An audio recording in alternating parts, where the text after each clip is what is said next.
stream starting soon, everybody.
Yo, what is up, everybody? What is up?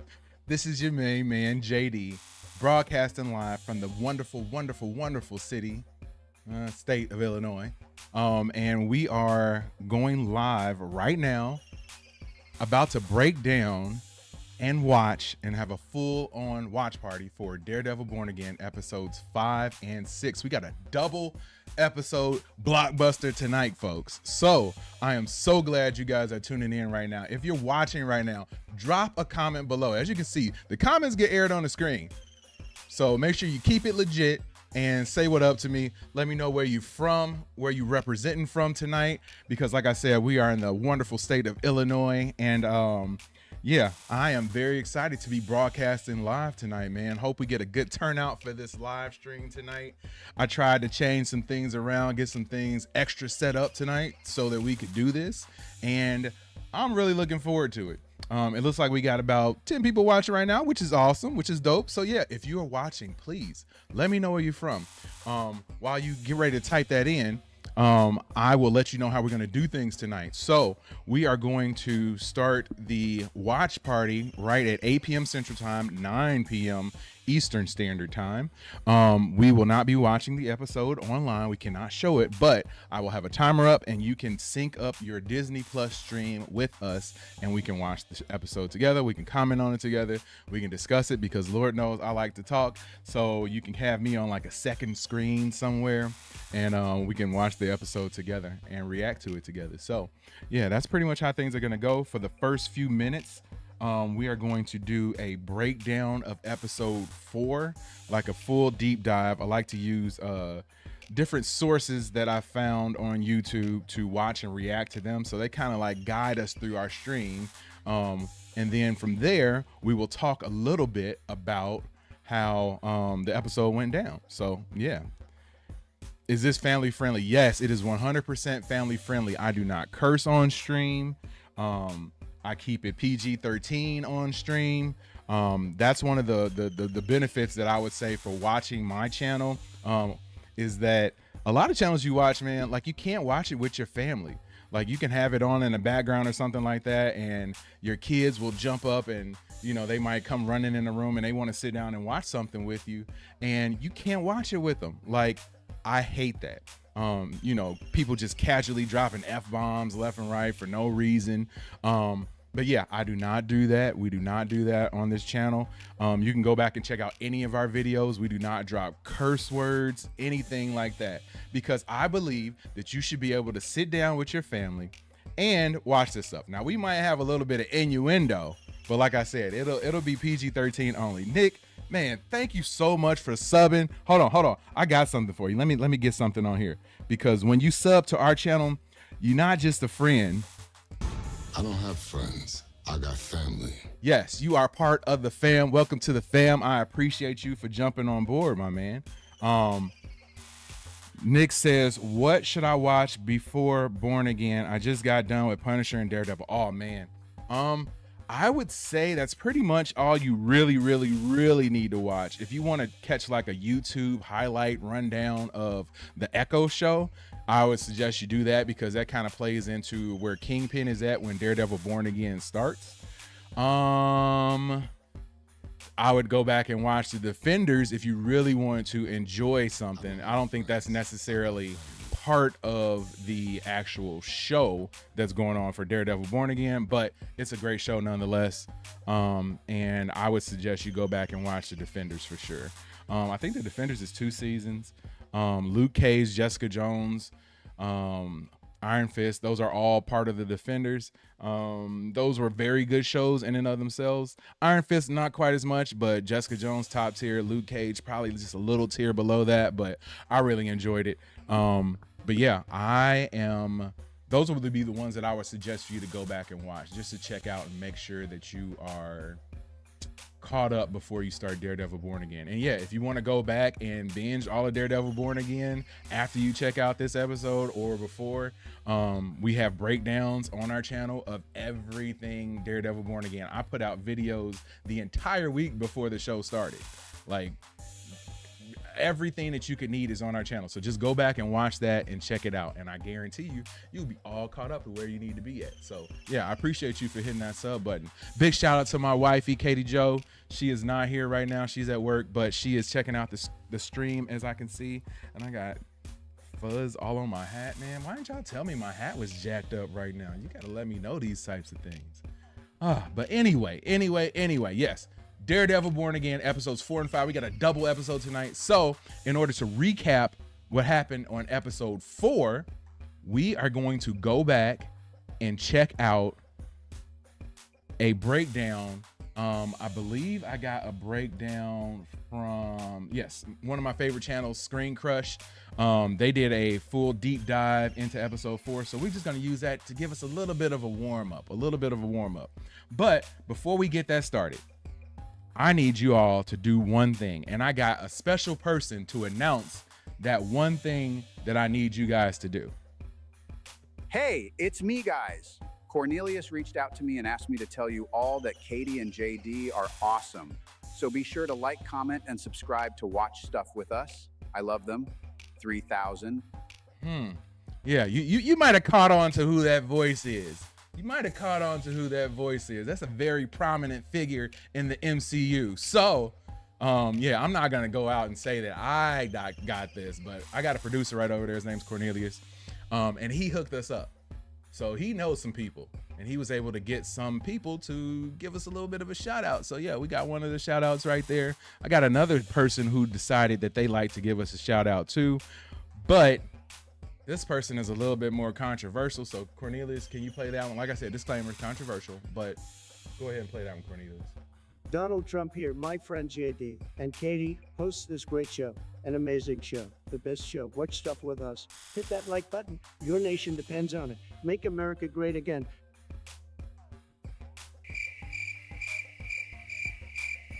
Anybody happy about that guy? Maybe not. Maybe not. Cornelius, you might have to scratch him. Yeah, don't put him on no more. All right. So yeah, let's go ahead and kick things off. Like I said, I am going to jump to my share screen and boom. Here we go. Okay, like I said, thanks for checking out the show. My name is JD and this is Watch Stuff With Us. We are going to be doing a breakdown, a deep dive into episode 4 of Daredevil Born Again. So please, please, please hit that like button, hit the subscribe button, drop a comment below, and be sure to hit that notification bell so that you are notified each and every time we go live in 2025, which is for every episode of Daredevil Born Again. Also, we're going to be doing The Last of Us season 2 starting in a couple weeks too. So man, this is the channel where you want to be at. But anyway, let's get this started. And we will use this to break down episode 4. Again, big shout out to everybody at Screen Crush, man. Love that channel. He got life! How about old Foggy? He got life. Hey, welcome back to Screen Crush. I'm Ryan Airy, and this is all of the Easter eggs, references, and little things you might have missed in Daredevil Born Again, Episode 4. The title of this episode is Sic Semper Systema, which means thus always to the system. In an episode that is all about how the system fails ordinary people, this title is about how the system is flawed and must fall, and it ties into the main theme of the episode, forgiveness. Now, as always, we're going to be talking a lot about Matt Murdock's Catholic beliefs in this video because I think it informs the theme of this show. When somebody is sent straight to hell, it means that they are denied the forgiveness of God. And as we will talk about throughout this video, we see that Matt is Yeah, I don't know. Everybody has probably already seen most of the Netflix Daredevil series, but the religious aspects of these series, and especially when that comes to Matt, have been prevalent in the comic way back in the day. They're prevalent definitely in the show previously on Netflix, but I would say the religious tones haven't been quite as strong on the Disney Plus side of this. But yeah, we might see more of that coming soon. So I'm definitely interested to see if they continue with that theme, because that is an essential part of Daredevil and his ongoing story. Is unable to forgive himself, just as his mirror opposite. Man, seeing Matt break down there, man, that got me a little bit emotional too. Not gonna lie. Just, I mean, to see him hurting so bad about Foggy dying, man, that's rough. Fisk is unable to forgive Adam. Or is it my penance for what I did? No. You're punishing me for Adam. I'm not punishing you for anything. You're leaving me out in the cold. All right, while they're talking right there real quick, I want to go back and I'll put it on the screen. But the actress that plays Kingpin's wife on here, apparently they had a different actress initially who was going to replace Vanessa in this series. But after Kevin Feige came in, the guy who runs the MCU, came in and said, like, no, we're going to change this back. They brought back some of the characters from the original show. So every scene that you see with Vanessa, at least up until this point, is there was another actress who played that. They spliced that actress out and they brought in the new Vanessa to have her come in and like redo all of those lines and stuff.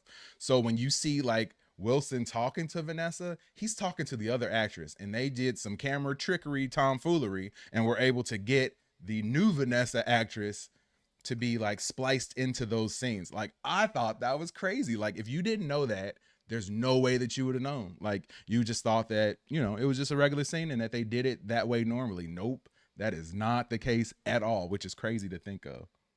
Give Adam. Or is it my penance for what I did? No. You're punishing me for I'm Adam. not punishing you for You're anything. leaving me out in the cold. And real quick, I want to remind And yeah, last week I couldn't think of Adam's name, but yeah, Adam is the dude that Kingpin had in his in the dungeon. When he went to go smash the peppers, the onions, and the pasta, he had somebody in the dungeon in a cage, and I didn't realize that was Adam. But yes, that is 100% Adam. That is yeah, Kingpin is definitely reverting back to his Kingpinish nature. you guys that you can now listen to Screen Crush on Spotify, thought it was Yes, appropriate go that listen his to wedding Screen ring Crush is if you're not bagged watching just Watch before Stuff his With Us. white tiger gear. It shows how he ended up putting his superhero identity ahead of his marriage. Now, the last object to be bagged up is his amulet, and I think there's a reason why the show keeps focusing attention on it, you know, like Matt did in the judge's chambers. He wasn't in possession of his mystical amulet or in the white tiger outfit at the time of the incident. Give it to Charlie Cox, though. That is one of the silliest lines of dialogue. Now, one of the things that I didn't know about, like I knew a little bit about White Tiger previously to watching the show, only because I had seen things online. Like I don't really remember White Tiger, at least this version of White Tiger, being on any of the comics that I used to read back in the day. But apparently he has a mystical, magical amulet that helps to give him power. I don't know why that amulet didn't stop him from spoiler alert, from getting shot in the head, but yeah, that amulet did not help him then, but apparently that amulet gives him like super strength, gives him a lot of powers. And I thought that it was going to be interesting to see how they show that in this show, since this show is so much more grounded than most of the other MCU shows that we watch, MCU shows and movies that we watch. So I was kind of interested in seeing that, but come to find out, lo and behold, no go. Ever, but he delivers it with total sincerity. So in the comics, the White Tiger amulet gives powers to members of the IO family. Both his sister and his niece become the second and third White Tiger in the comics after his death. Oh yeah, she's in this episode. Yep, and you can definitely tell that they are building up that character. I don't know if they're going to keep the same actress, but I enjoyed her emotion that she showed in this scene, man. Like, that's tough to be able to call on the tears. Like, not even just the regular tears. Like, she brought in the big tears. Like, look at her eyes, man. Like, she brought in the big tears for this. So yeah, it'll be interesting to see if they decide to keep her. I know that the MCU is sort of planning the Young Avengers, also possibly known as the Champions. But yeah, so it would be interesting if they decided to put her into that crew. And I like that we got a little bit of her origin story via this show. Whenever you can like sort of weave in these little things into a current show that will like lay the foundation for future events and future situations, like I'm all about that. Like I love when they tie things together in that way. Sir. Well, exactly. So she could end up being the next White Tiger and maybe even join the Young Avengers. Notice she's even wearing... Every time I do these shows, like I say things like I don't preview any of these breakdowns because I feel confident enough in my skills that I know enough about these shows that I can break it down without needing any of this stuff. But I like to use it for the visuals and as a way of like recapping things. So yeah, I don't watch these ahead of time, but it's always crazy that they end up saying things and then, well, I end up saying things and then 2 seconds later they say the same thing. So, you know, kudos to me for being the and knowing my MCU stuff. Kind of, sort of, mostly. White sweatpants, foreshadowing. And the vending machine in the background here also reminds me of an Easter egg that I missed last episode. Max Taff on Twitter pointed out this ad for Pingo Doce Pop, which they bottle at the plant where Bruce Banner worked in The Incredible Hulk. This is the first of 3 conversations that Matt has about how the system is failing ordinary people. They killed him, didn't they? Every conversation Matt has in this episode moves. Yo, if you're watching right now, please hit that like button, support the channel, support your boy JD, was killed, and her rage is just like Matt's anger after he discovered his also, father's hit that body. sub Now button. remember, I'm here the every reason week. that Hold on, I gotta pause this. I'm here every week doing this. Every week. Hit that subscribe button, man. Show your boy some love. Matt first put on the mask is because he heard the cries of a little girl who was being abused by her father. He tried to call child services, but they didn't do anything. So He spent the next month in a hospital, eating through a straw. And I never slept better. now, as a lawyer, Matt Murdock has sworn to work within the legal system. But these 3 conversations gradually help him to realize that the system is designed to protect the people in power and just exploit the lower classes. Yeah, it's crazy that it's sort of taken Matt that long. And I mean, I can understand it because he's a lawyer. Like, I get it. You're a lawyer, and because you're a lawyer, you want to believe in the law. You want to believe in the system. But this system is corrupt. In real life, the system is corrupt. So I get that he's having sort of a crisis of character. And we see that in this episode. And I think that Foggy passing away was sort of a jumping off point for his descent into this like questioning of everything. Like, we haven't really gotten to the point where they show him questioning, but you can tell The way he acts, the way he reacts to things, the way he looks, like he's questioning a lot of things, especially a lot of things about his own faith, his faith in himself, his faith in religion, his faith in the legal system, which he's based his whole life around. So he's questioning all these things right now. And I cannot wait to see if he's going to eventually rise back up, or are we still going to see more and more of the descent? Because I got a feeling that he's going to dip and dive even further into the darkness as this episode 5 and 6 tonight. I think we're kind of going to get even more of that. This city, no one's doing anything about it, and no one's ever gonna do anything about it, because he was just Hector from the Heights. Yo, she was killing it. Fucking cops. And this is also showing us how ordinary citizens have a growing distrust toward the power structures of the city, which is what led to the I need election to find of out that Wilson young Fisk. actress's name. She was Mayor great. Fisk. And from what I understand, this is James Gandolfini's son, James Gandolfini of The Sopranos, rest in peace. But yeah, this is apparently his son. And it's kind of cool to see the part that he's playing. It kind of reminds me of with Kingpin being like Tony Soprano, and then one of his lackeys sort of being over here being his son. So yeah, it's interesting that they decided to do something like that. I hope that he doesn't like, you know, get killed off at some point towards the end of the show or anything like that. I'd like to see his character develop and see where it goes. That's the coolest thing on the planet. Appropriately, this episode also shows us how Fisk feels constrained by those same power structures. With all due respect, you can't just decide something and then speak it into existence. And why is that? It's so funny that this draws a lot of parallels to what we have going on in our own country right now, where you get somebody who just so happens to win an elected office and has decided that they can just do whatever they want to do. And, you know, you can feel that. You can feel that way. You can want it to be like that, but that is not how politics works. That's not how official offices work. So as Kingpin is sort of learning, or I should say Wilson Fisk is learning that he can't Kingpin everything. So yeah, you got his assistant right here who's trying to tell him like, yo, you know, there's a process to this. You got to slow it down a little bit, buddy. You got to slow it down. This is city government. But more on that later. So you guys have probably noticed that today we are featuring Daredevil artwork in the... All right, how many people we got watching? We got enough people watching that we should not have 4 likes. Please hit that like button, man. I do this for free each and every week. All I ask for you to do is hit that like button, hit the subscribe button, drop a comment. Let me know what you think about the show. Let me know what you think about what I'm doing on here. Let me know what you think about this Green Hulk shirt that I'm rocking today.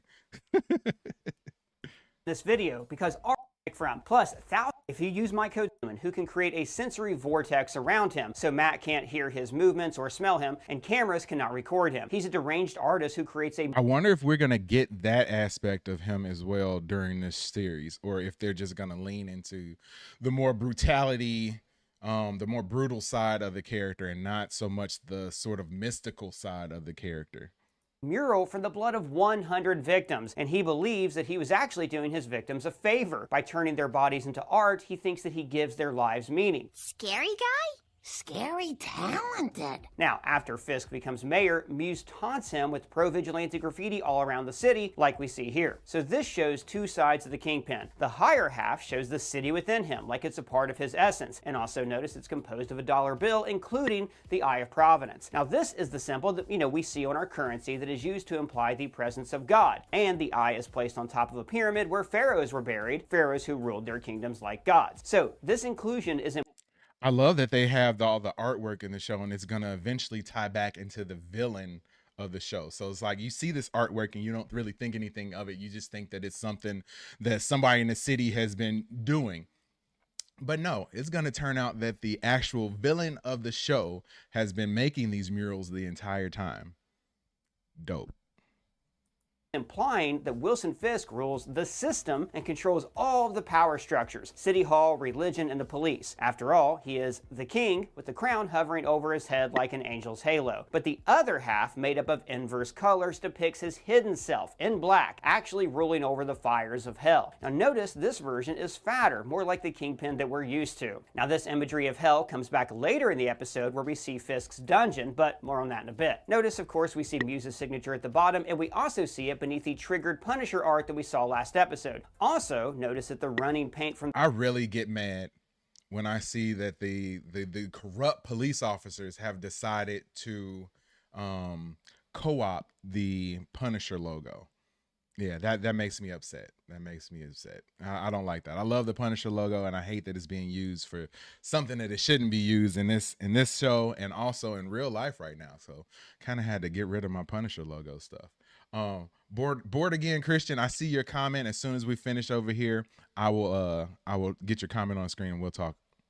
The skull at the bottom forms the Statue of Liberty, implying that the city is literally shaped by vigilante justice. And then we see him carrying his victim to an underground lair, similar to one that he had in the comics. A.A. Ron on Blue Sky had a great theory, by the way, that this mentally unstable guy at Heather's book signing is actually Muse. Dr. Glenn, I need help.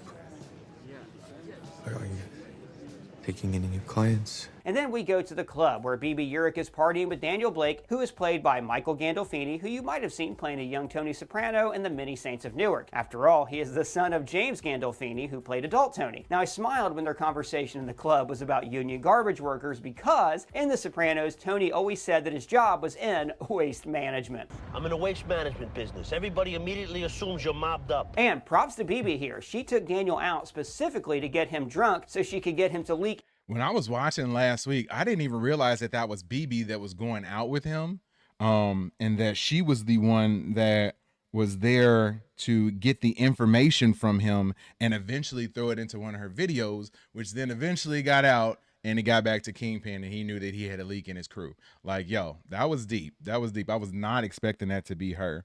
And like, I know that he was actually feeling her. So it's interesting that she was willing to go to that length in order to continue to break a story. So it just shows what she's willing to do. I wonder if that type of riskiness is going to eventually catch her in a bad situation. Let's just put it like that. Information about Fisk. Now, when he talks about Green Initiative, she calls him, let's get Captain Planet here ACAP. Now, Captain Planet was this cartoon in the 90s where 5 teenagers with magic rings could create a mulleted superhero who had the power of wind, fire, earth, water, and heart. Wait, heart? Yeah, heart. So what did they do with heart? Actually, and this has always bothered me, the heart ring was the most important one because it gave Monty empathy and limited telepathy, but it's also what made Captain Planet was definitely one of my favorites. Otherwise, he would have been like Captain Pollution from the Mission to Save Earth arc. I am Captain Pollution! Oh, okay. Now, outside, we see a new Muse mural, this one depicting the white tiger mask framed by giant tiger eyes, with a script that reads Vigilante Justice. But there's a hidden detail here. If you look at the gap between the tiger's eyes, that's your mom. So across the street, Leroy All right. On that note, I'm gonna go ahead and end this breakdown. We did enough. I don't want to go completely through the episode, but I think we did enough to wet everybody's whistle. We are about to watch episode 5 and 6 of Daredevil Born Again. Thank you so much for checking out this episode 4 breakdown, deep dive into the Daredevil Born Again show. Please hit that like button, hit the subscribe button, drop a comment below. Let me know what you think. Let me know what else you want to see us do on this channel. I appreciate you for checking this out. Don't be a stranger. Hit that sub button. My name is JD. Peace. All right. Let's switch back screens real quick. Yes, and we got somebody in here saying weird stuff, and I need to figure out how to get that off the screen.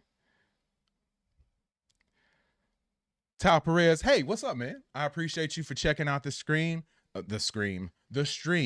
I hope you're saying good job that I did a good job. I appreciate it, not the person above whatever that comment was saying that they did a good job. But yes, man, I appreciate it. If that's who you, if you're giving the compliments to me, I'll take all of them. I'll take all of them. Please hit that subscribe button, man. We do this each and every week for Daredevil Born Again. We're going to be doing it each and every week for The Last of Us Season 2, which starts in April. The next Game of Thrones series, we're gonna be doing it. Like every big show that's big and popular in pop culture, Watch Stuff with Us will be here. Unfortunately, my wife Katie is not on tonight. She's at work right now, so hopefully she'll get out soon and she might be able to pop in and at least say hi real quick to everybody. But yeah, I really appreciate you guys for checking out the stream. And like I said, in about 3 minutes, we're going to be starting the episode. We will be watching the episode. Well, I will be watching the episode. You can watch the episode as well on your Disney Plus channel. Like, I cannot show it on stream. I've gotten in trouble for that type of stuff before, so I will not be showing them on stream. But if you want to sync your stream up with me, go right for it. Go right for it. I would appreciate that. Yes, there we go. But yeah, so that's what we're going to be doing. As you can see, I got a timer on the stream. That's so you can sync it up with me and watch it at the same time as me, and you know exactly where I'm at in the episode. So of course we're going to start with episode 5. I usually skip all the recaps, all that stuff. We just dive right into the episode, and that's when the timer is going to kick off.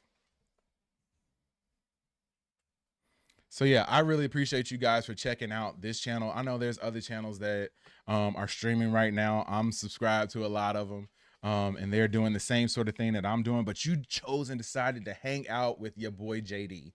I appreciate you for doing that 100%. And yeah, if you want to comment during the show, I have no problem with responding to the comments and talking about the comments, talking about the episode while it's going on. So yeah, all that stuff is going to be going down. So please hit that like button, hit the subscribe button while we're getting ready right now. It looks like we got about 2 minutes until the episode drops.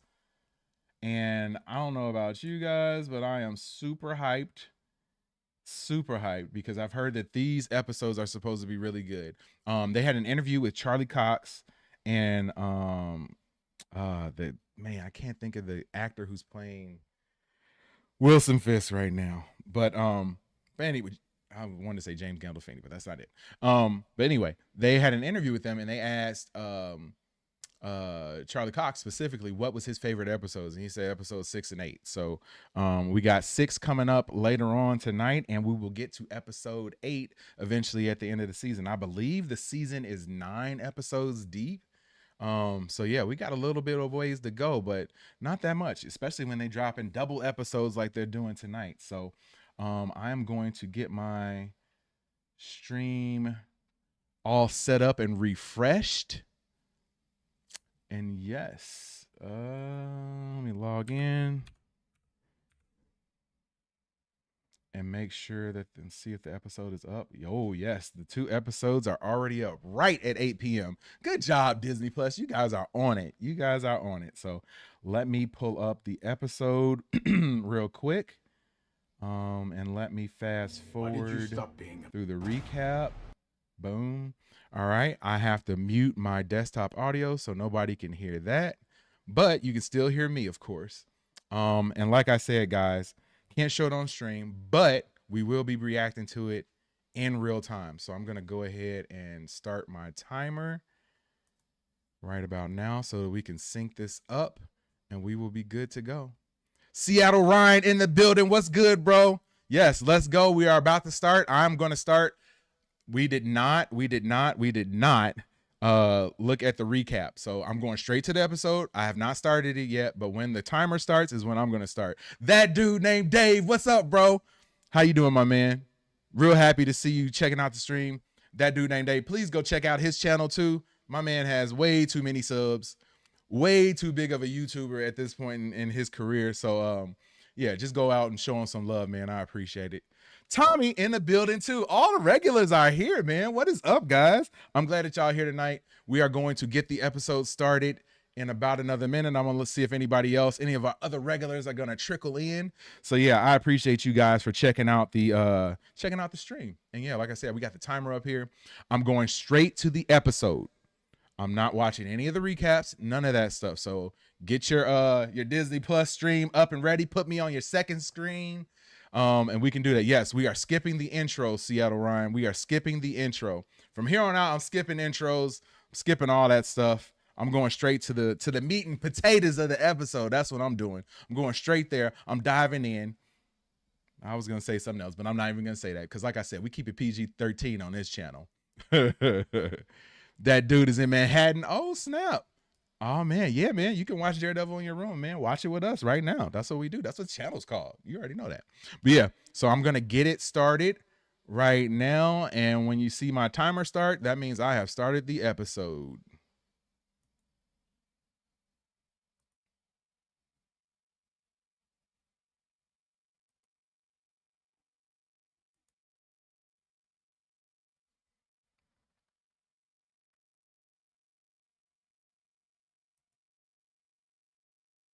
Like I said, no intros, no nothing. We already into the episode.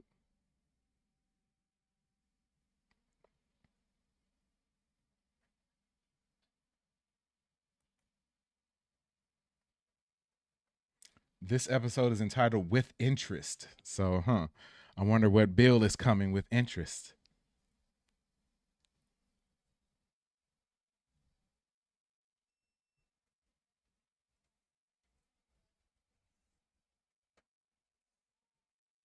Oh, St. Patrick's Day, man. They keeping it recent. Airing like it's current time. I like that. I like that.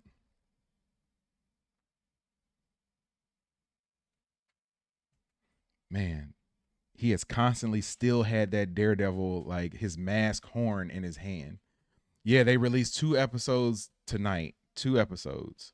So 5 and 6 are out now. Just dropped at 8 p.m. 9 p.m. at your time, sir.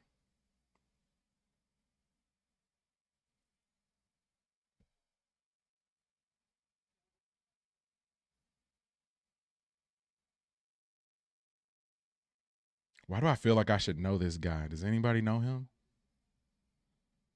Oh, it's the dude from Miss Marvel. That's her dad.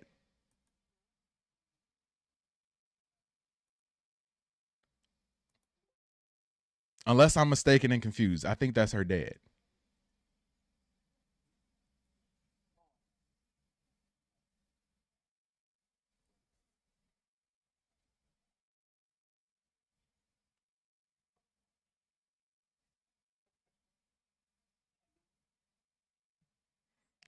Can't. Butterscotch, man. I don't like butterscotch. At all. Not feeling butterscotch. Yeah, that is her dad. Good job, JD. I knew that. I knew that. Yes, sir, Seattle Ryan. You are right, sir.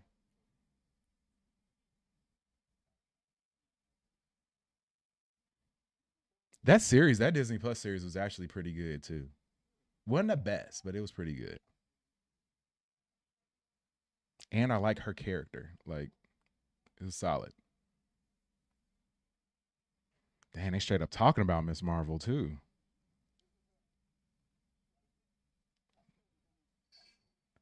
Huh?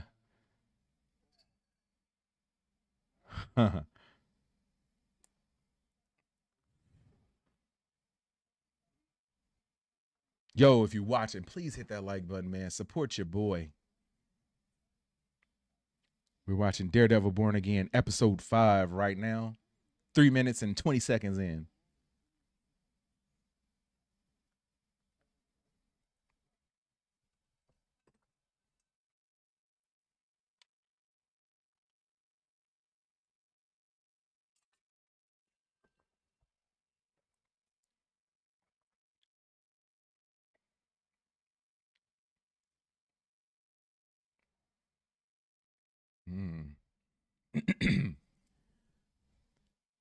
Matt is definitely losing his lust for the legal system, for sure.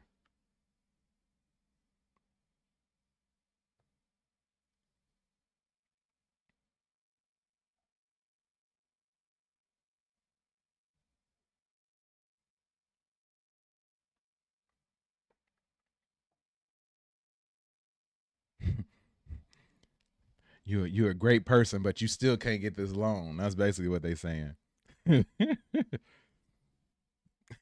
said that was the nicest no he's ever received. Matt shouldn't be hurting for money. And it still kills me that he walks around with his walking stick and stuff too. But got to keep up appearances, I know. Oh, snap. Bank robbery? Oh, man. Okay, so these are some people who apparently owe Kingpin some money.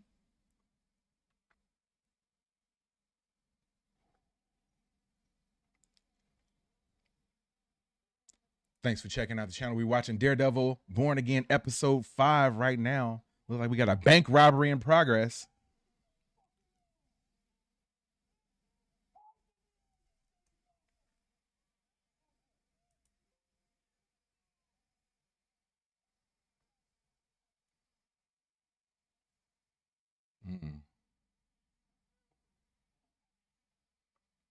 Dang.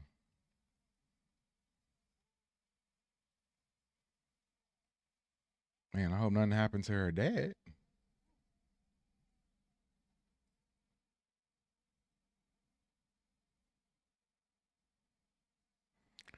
Yeah, that's what I'm thinking too, Ryan. Like, yo, call your daughter real quick. Need some help. There's no way she shows up in this, right? There's no way she shows up, right?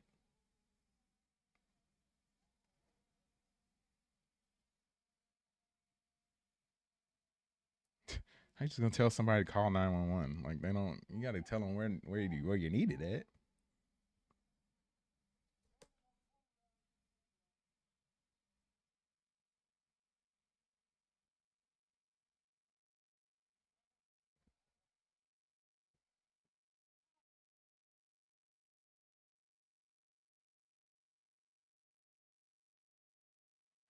Can't you just call 911 and leave the phone like off the hook so they know?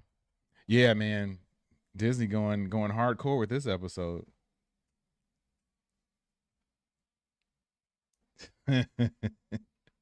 Matt come in whistling like it's nothing.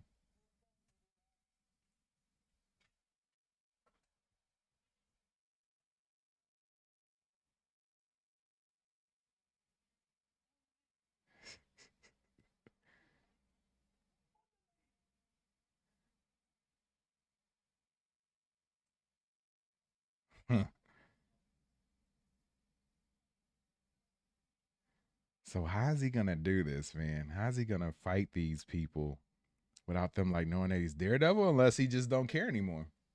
Maybe he's gonna let everybody know.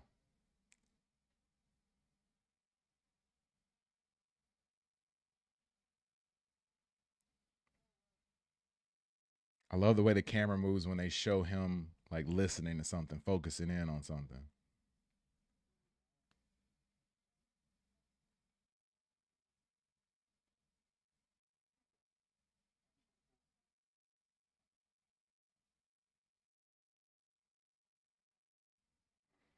Yeah, I wouldn't try to be a hero in a situation like this. Ain't no way. Whatever you say, boss, in the mask. Just let me stay alive.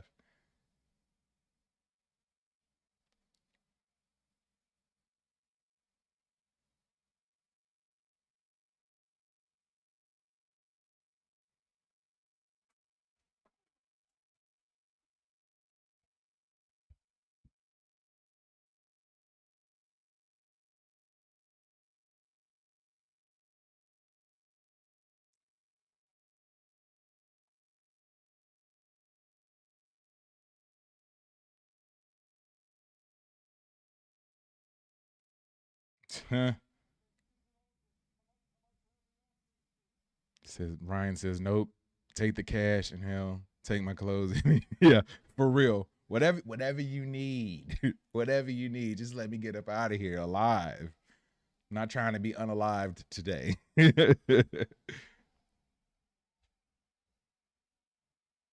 Yo, we got too many people in here right now to not have these likes up. Please get the likes up if you have not hit that like button already. Support the channel. Support your boy.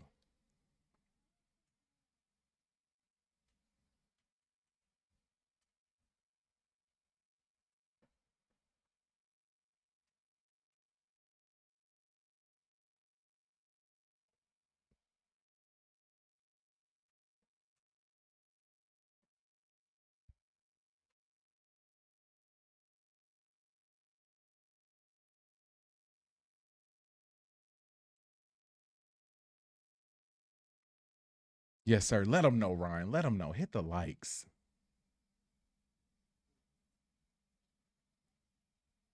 Agreed. Agreed.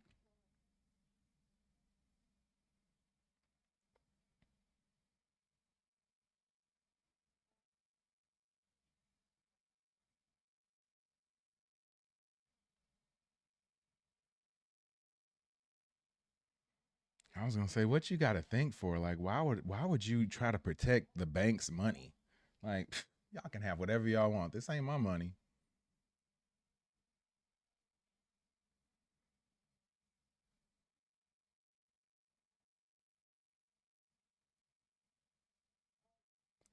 So they in on this with the cops or something? They do them, we do us.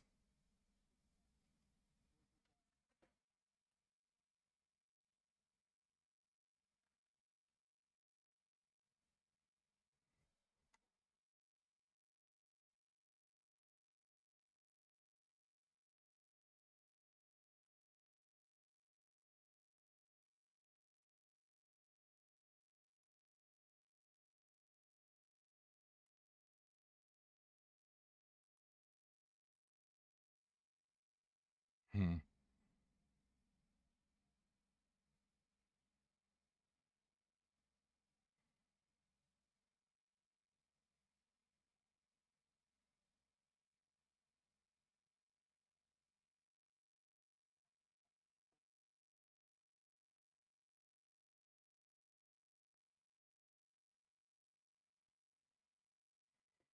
Yeah, in a situation like that, I'm just telling the truth, man. If I don't know nothing, I don't know nothing.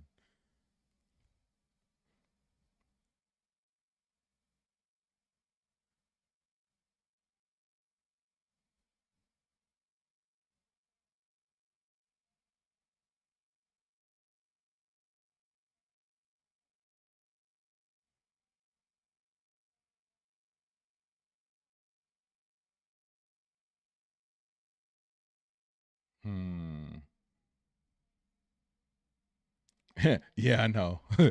Who is this guy? Like, why is he doing so much? Yeah, no, that's wild. That's wild. I just want to know how, like, how's Matt gonna fight him? Like, how's he gonna fight these folks?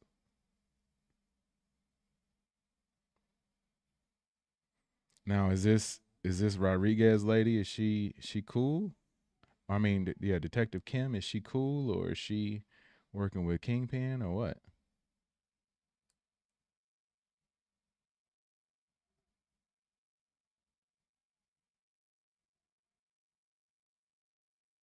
I feel like I know that name from somewhere too.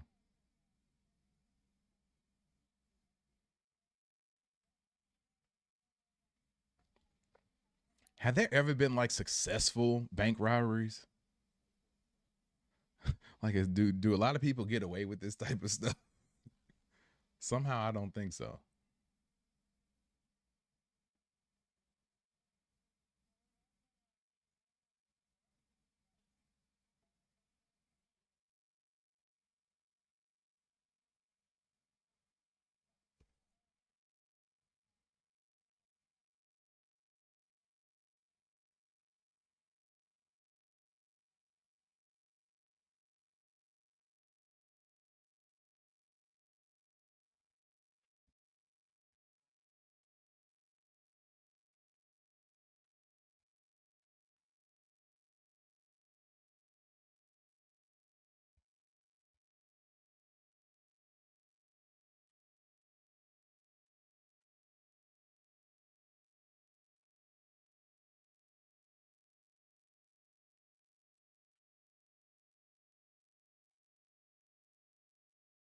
Hmm.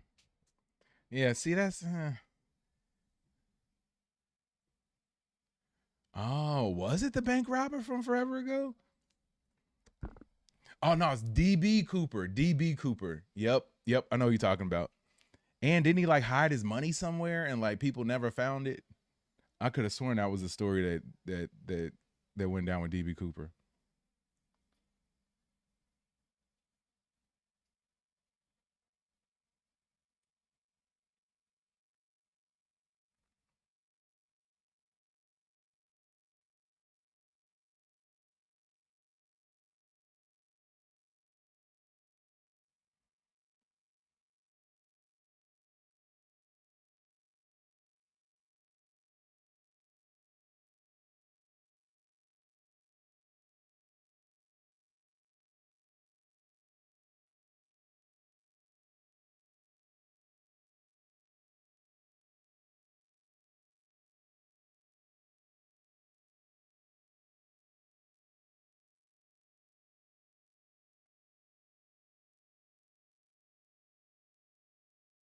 Hmm.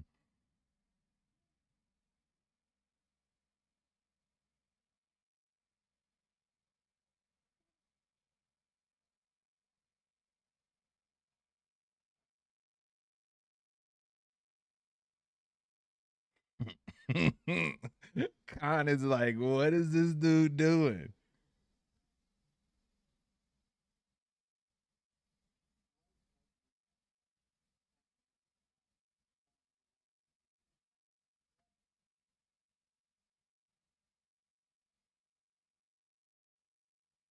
Solicitor.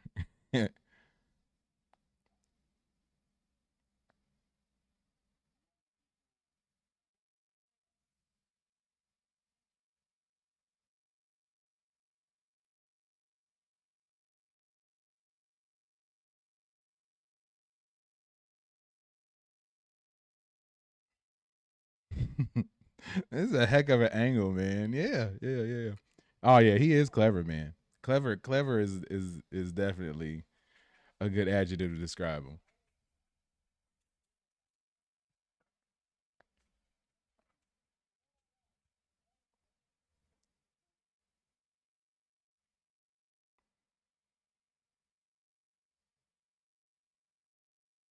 him.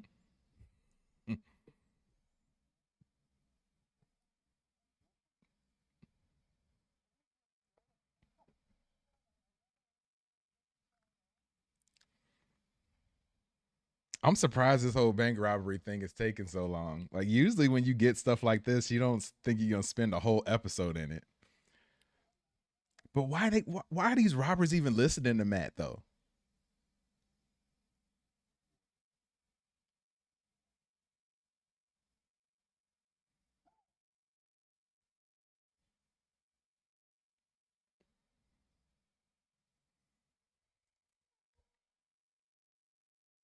Oh man, he's not gonna have a heart attack or something, is he?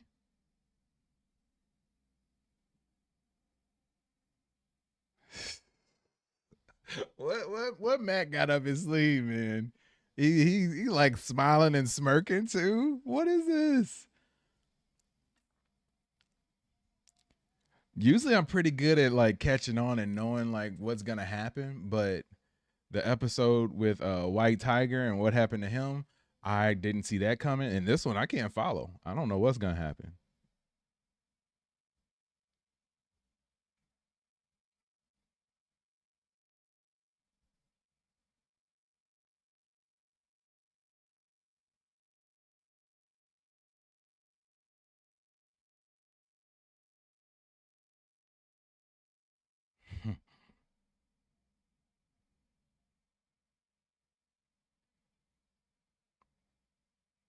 Is nobody up here with them? Like they just letting them have this casual conversation?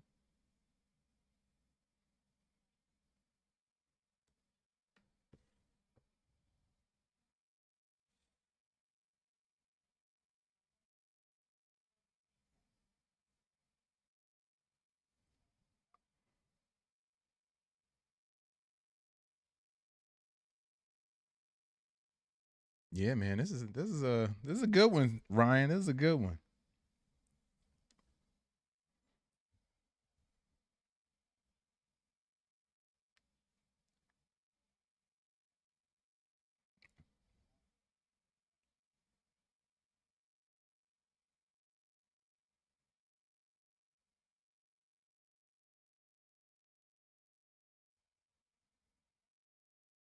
I love the scene with them putting the shotty to Matt's head and Matt just like whatever. Whatever.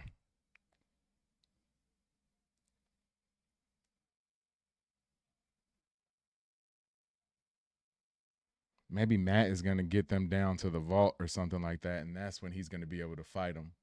Yep. Yep. Because nobody's gonna see it except for Khan. I got it figured out. And Khan obviously ain't gonna tell anybody because his daughter is a hero too. Uh-oh, I think I figured it out.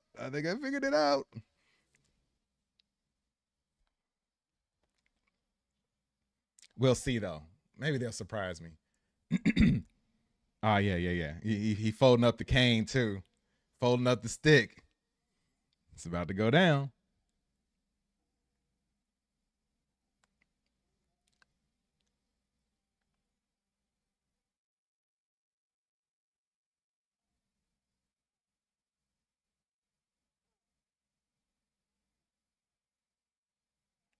Dang.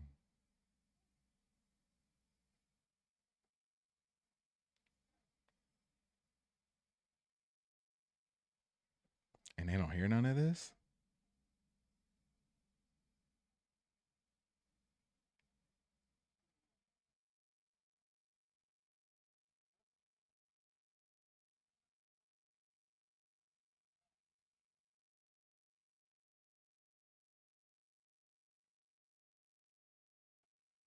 Mm.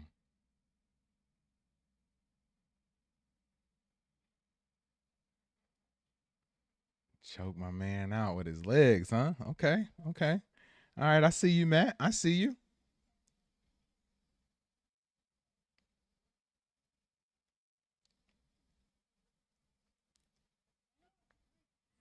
Yeah, that's stalling, man. That ain't gonna work.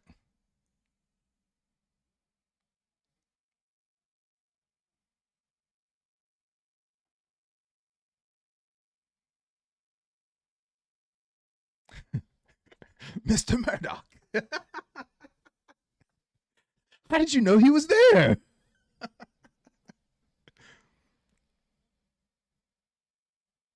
He said, "What are you?"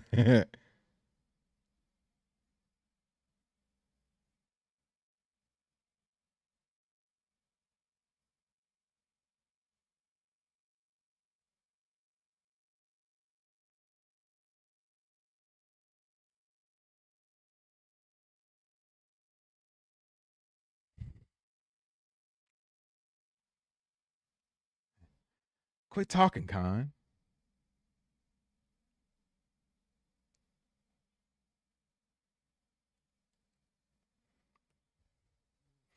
Yo, thank you so much for checking out the stream. My name is JD.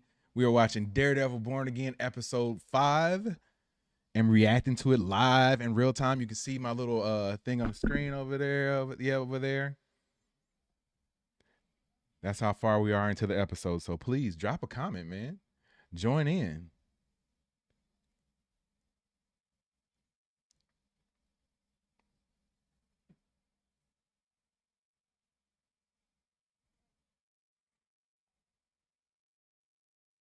I like how Matt is just doing this the combination by listening. Normally you see the guys with the stethoscope or whatever, and they doing it like that, but no, he don't even need that because he got the super hearing.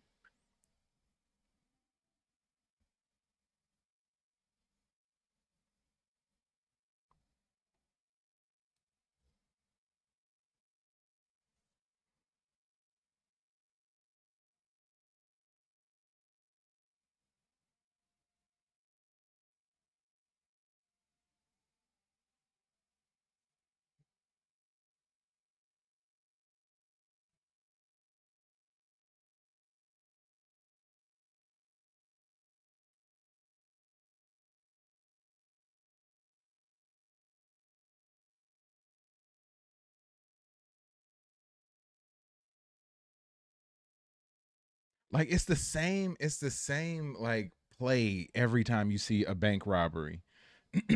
Like the police stall for time, and then the robbers get upset, and then they figure out that, oh, they're just lying to us, and now we got to get out of here. Like I don't get it.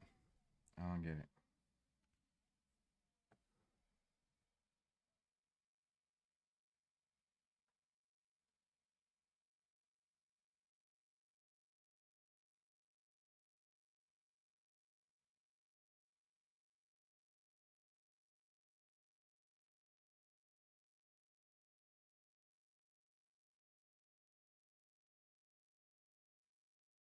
Is this dude some sort of villain or something? Like, am I not catching that?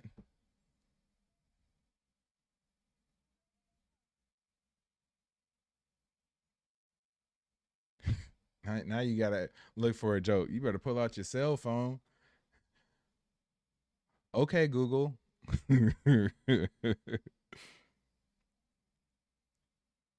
Alexa, tell me a joke.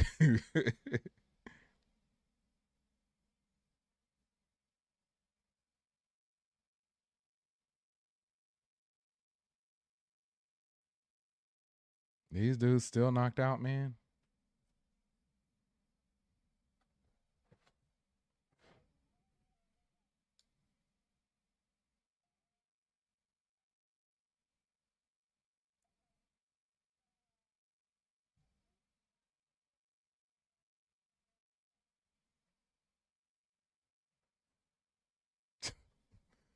This is goofy.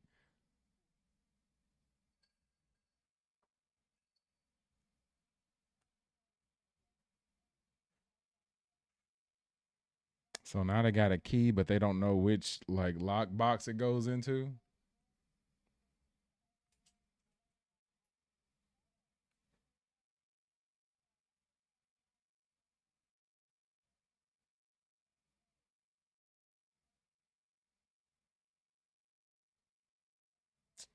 Man.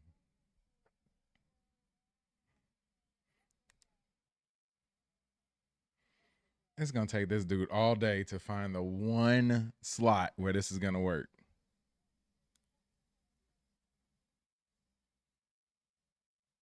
Now he dropped the key. Come on, man. Yeah, I'm not feeling it either, man.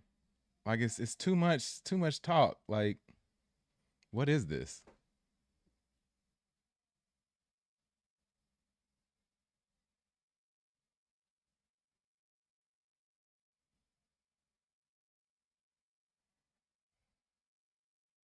And they sitting up here talking too, man. Like, come on now. Come on.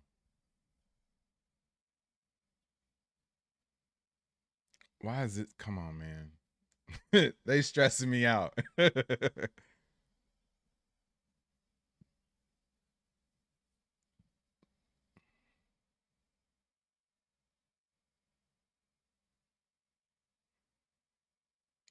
I don't know if Matt should be making these promises. What's going to be in there? Nothing.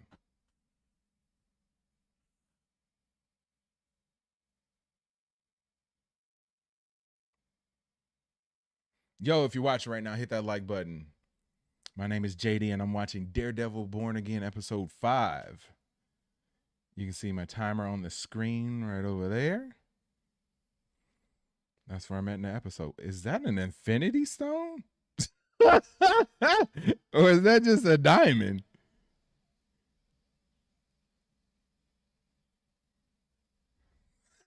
Like an infinity stone. That's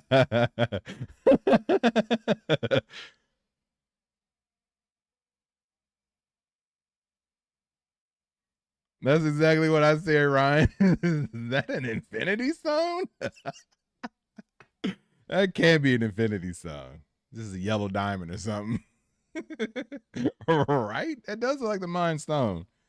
Hold on, man. If that's an infinity stone, this whole episode is gonna change, and it's something I definitely did not expect.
Oh man, look like they going in.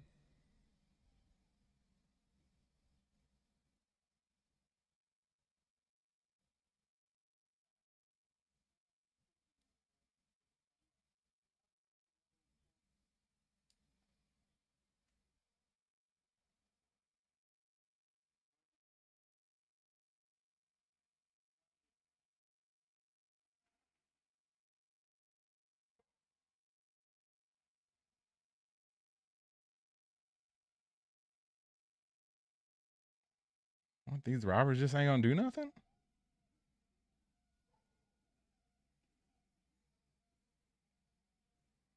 And these people standing straight up and down. Come on now. If they in there shooting, I'm crawling out of that place. And these other cats just gonna give up? Matt. How you gonna hit him with the stick and then just act like he still can't see?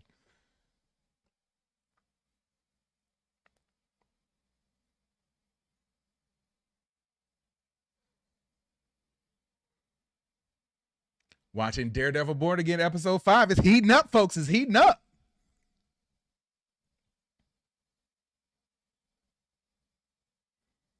Dude, that's what I'm saying, Ryan. Like, these cats was up here like this, walking out the... What are you doing? No, I am crawling out of that place. They got guns? And then this dude sneaking out. Who is he? Is he gonna be somebody? Like, he's got to be somebody.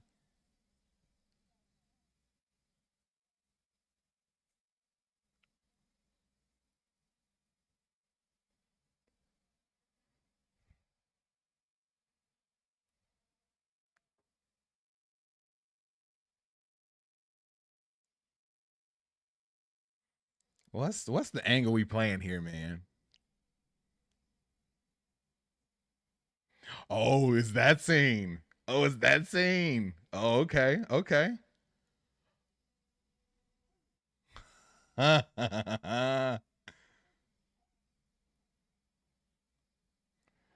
it's that scene from the trailer. It's coming too.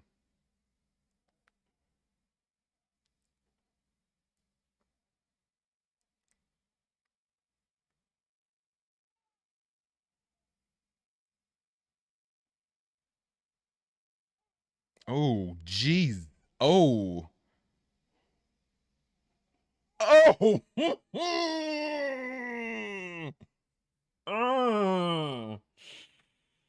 Oh, the leg. Oh, the leg. He Thanos'd his leg. Ryan, he Thanos'd his leg, bro. Ah.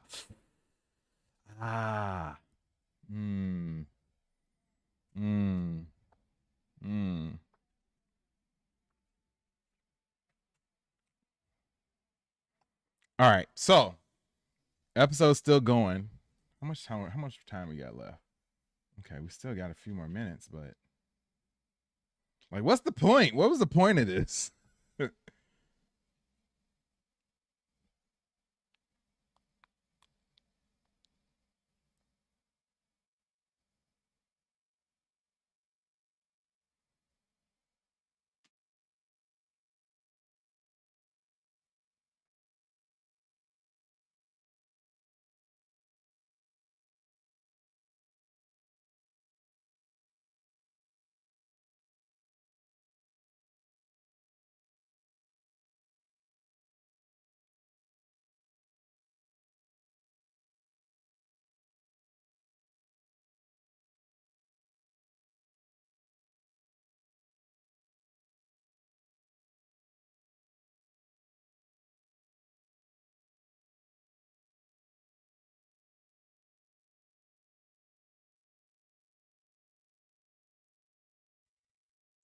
All this to set up a dinner.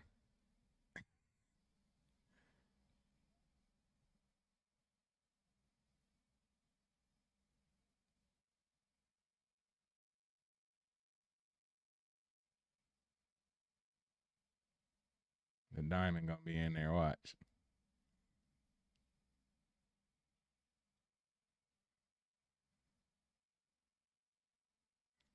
The Infinity Stone.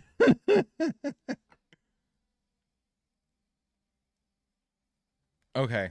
All right. I'm gonna jump to the next episode real quick and pause it real quick for a second. Okay. Let me stop my timer. Let me stop my timer.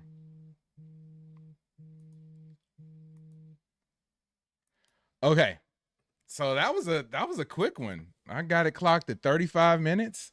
Yeah, that has to be an Infinity Stone or something, because that episode served no purpose other than, like, what was just to see somebody trying to rob a bank?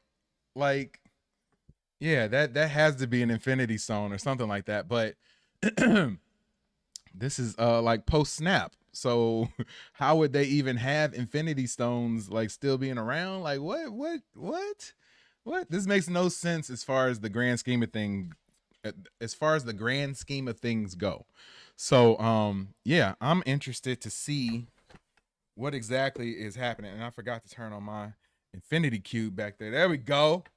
It ain't a stream unless the Infinity Cube is rocking right now. And now we got that going too. So yeah, that was says making connections to Miss Marvel and Infinity Stone. Did Punisher appear? No Punisher in that episode yet. From what I hear, Punisher is supposed to be in this next episode. So we shall see. I'm going to get my timer reset because we just finished episode 5. We're going to jump into episode 6 real quick. Yes, Katie, got the cube going. Ali, thanks for checking out the stream, man. Thanks for dropping a comment, asking a question. I appreciate that, man. Please hit that like button. We do this every week. Every week, Daredevil Born Again live streams. Tons of Daredevil content on the channel. So please hit that like button. Subscribe, man. I appreciate it if you do. And yeah, we're going to jump worst episode till now. I think, yeah, I'll let you know when we started. Ryan. I think the episode before this, I don't know, man. This one, I gotta get more of the like story with this one. Like this episode didn't serve a purpose unless that was an Infinity Stone. And how it will be an Infinity Stone, I don't know. But that's the only purpose that this episode would serve. And how did anybody know that Infinity Stone was going to be there? Who sent these people? I think they said Kingpin sent them, right? So yeah, I don't know, man. This episode didn't serve any sort of purpose to me. I don't know. Yeah, dude. Yeah, Dave.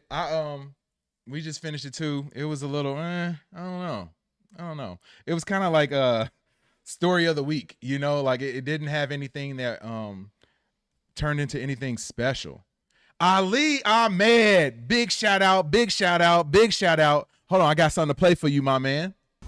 I don't have friends. I got family. You are now part of the family, my brother. I appreciate you for jumping on and being a part of the fam and hitting subscribe, man. Hit that like button too while you're at it and a notification bell so that you are notified each and every time we go live in 2025. Because like I said, we do these every week. So yeah, Ryan says I'm combining both episodes into one, then rating. Okay, that's cool. Let's do that. Let's be reasonable, right, Ryan? Let's be reasonable. We're going to combine the episodes into one. Maybe it's like one longer running story. And we'll leave it at that. So yeah, I'm not going to give a rating now. That first episode is I don't know. But yeah, we'll see how it is at the end. And we'll do it. That dude said, I don't know. It's better to line ish up for later episodes. Yeah, could be. We'll see. All right, Ryan, anybody else who's watching, I am going to hit the play button in a second and let you know when I get there. Let me see if they got an intro or anything first. We got the like Marvel thing going right now. Okay. And I'm going to skip the recap. I just skipped the recap. So I hit the skip recap button. We got the timer reset and we are going to jump into the episode. Where can you watch it other than Disney Plus? Man, I don't know. Now there are ways. We can't get into those on this stream because them boys be watching this channel. I've gotten in trouble for like low key, like secret streaming shows and stuff on here before too. So I can't even talk about where you can, but there are ways from what I hear. So you just have to go searching these YouTube streets and you might be able to find a different way of watching the episode other than Disney Plus. But man, I'll tell you, at least it might be worth it to get the Disney Plus subscription just to watch the shows and then like unsubscribe after that. That's kind of what I do. So but yeah, we are going to jump into episode 6 right now. Like I said, if anybody wants to sync it up with me, I have skipped all the recaps. The intro, I think, is going to air in a second, and whenever they put the button up there for skipping the intro, I will do that as well. So I'm going to start the timer, and then once I start the timer, I'm going to hit play. 3, 2, 1, starting and hitting play.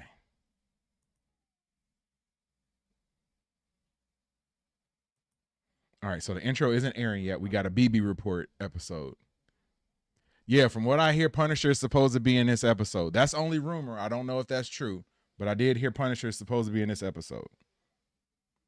And this is the Charlie Cox, the actor who plays Daredevil. He said that episode 6 was his favorite episode of the series. So we'll see, man. We'll see. I need a little bit more after that first one. Oh, they got swordsmen? Okay, okay.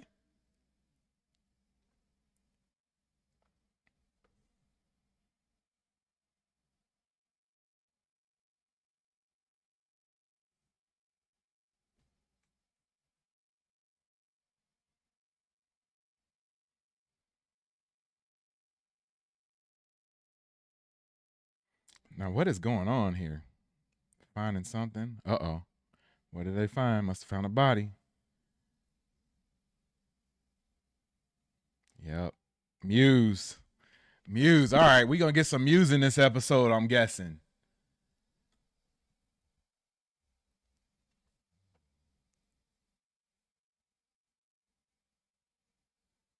Oh, they're going to find another one of those paintings, those murals that he does. I bet you.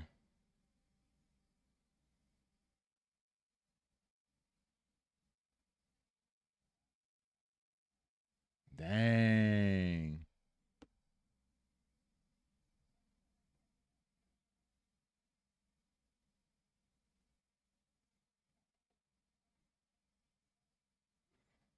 Yeah, Matt really trying to get back into his religious zone, I can tell. Dang, looking at that picture of Foggy, man.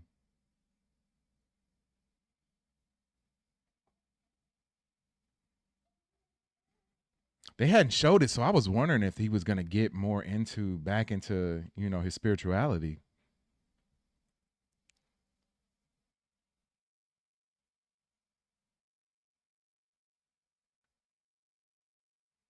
Yeah, he got a lot on his mind, man. Got a lot on his mind.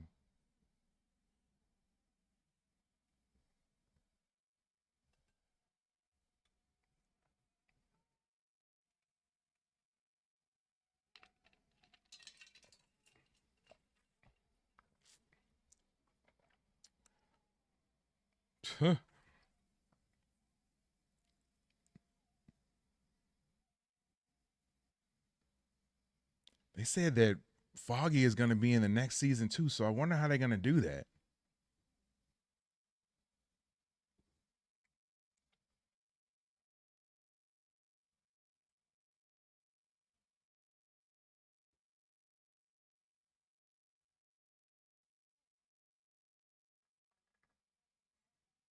That last episode was an interesting one-off, man. Like, that was interesting.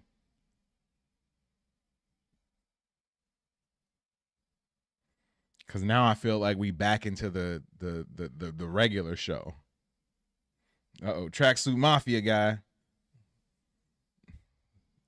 Cheesy suit. That's horrible.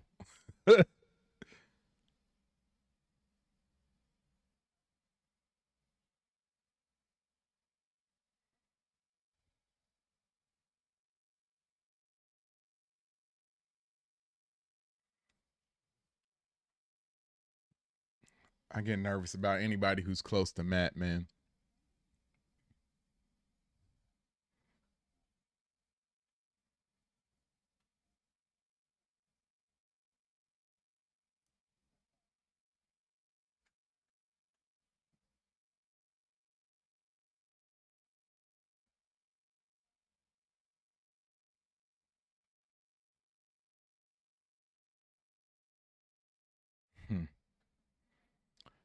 You'll make Wilson turn into Kingpin. Better be easy. Don't let the suit and stuff fool you.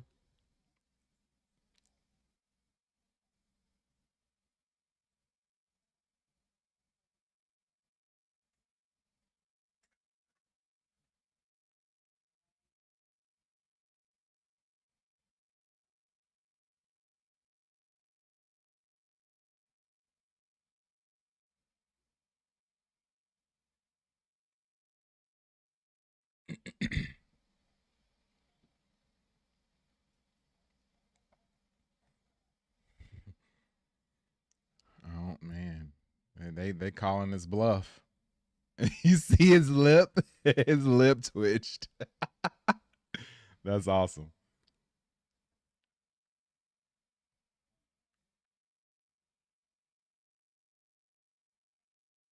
Huh.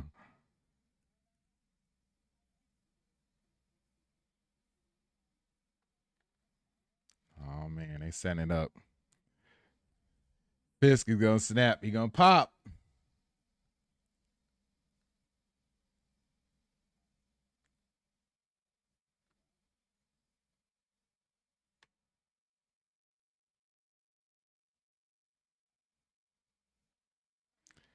Fisk is a madman. I would never talk to him like that. For real. I don't care if this dude is in. I don't care who he is. He could be. He could be whoever. You think that it's okay to talk to him like this because he got an official position? Mm-mm.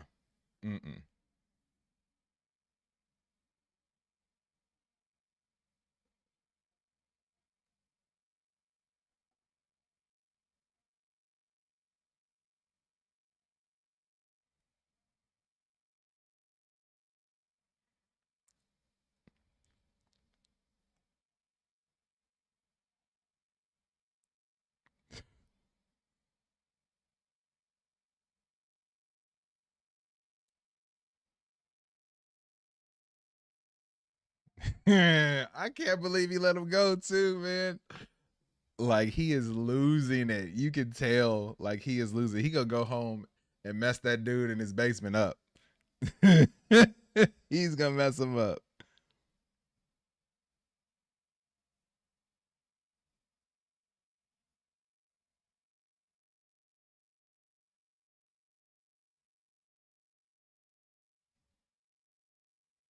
Mm-mm-mm. All right, now we get the intro. I'm gonna skip the intro in 1, 2, 3. Skipping the intro. Yeah, ain't no way. Ain't no way I would have just. I wouldn't. I could not talk to that dude like that. I'm sorry. I'm sorry. I don't care what nobody say. I cannot talk to him like that. I don't care how safe I think I am. There's no way.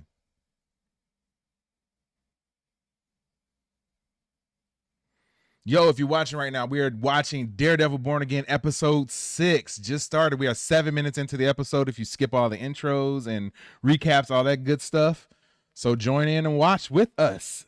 Hence the name of the channel. My name is JD. Hit that like button and subscribe button while you at it. I would appreciate it if you did that. Plus, I'm rocking the Hulk tee today. That's worth a like in and of itself.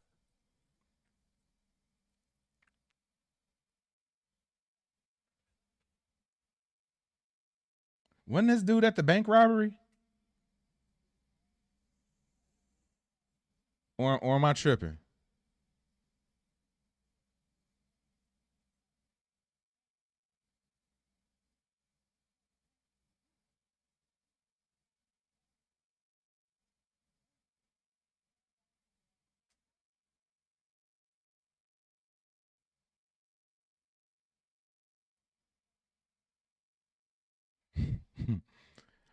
Yeah, I knew that this is what Muse does. He makes murals out of his victims.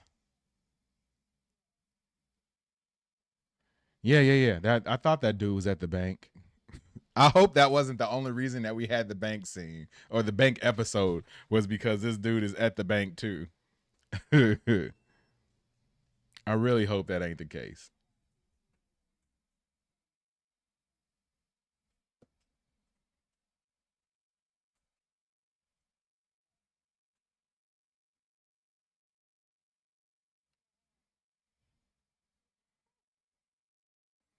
Oh, Little White Tiger is back.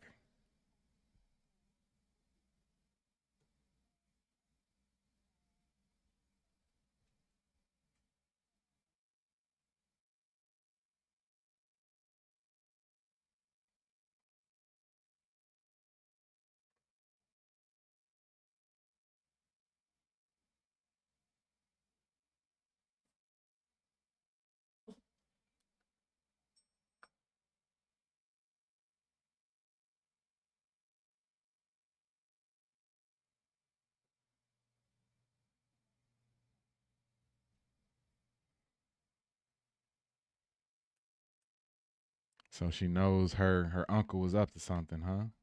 Trying to figure out something, huh?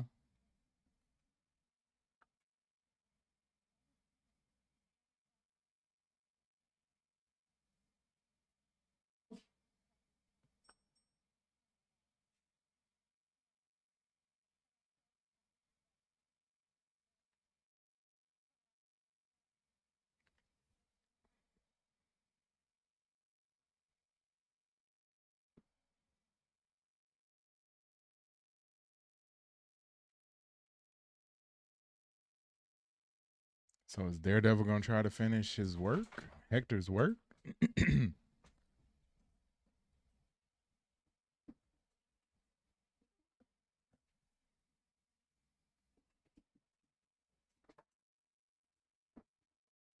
Oh yeah, for sure. Oh, definitely, Ryan. Definitely about Muse.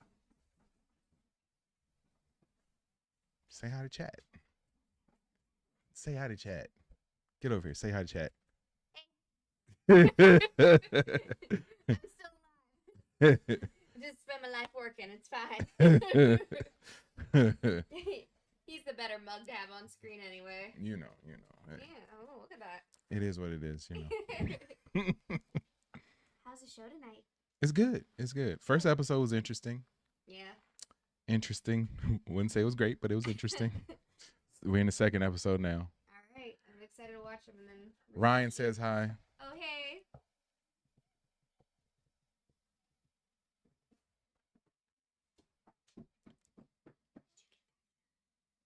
Shirt is like 6 years old. Never wore it.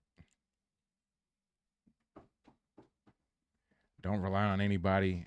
Just do what you need to do for yourself, huh? Okay. So we get more development for her there. No, she's going to turn into, she's going to pick up the White Tiger mantle soon. You can definitely see that. Because she feels like she's not getting any help.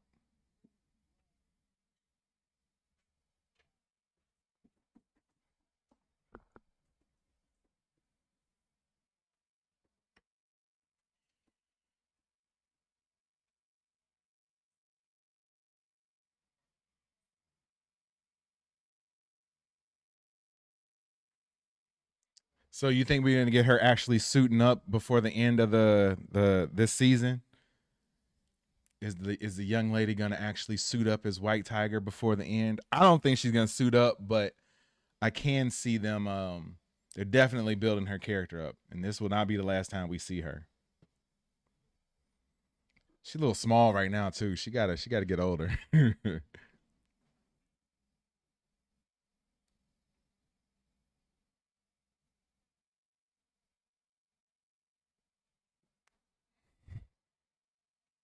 Oh man, Fisk is losing it. Yep, caught from the bank robbery. Yep. So was that bank robbery episode just all about introducing more characters in the show?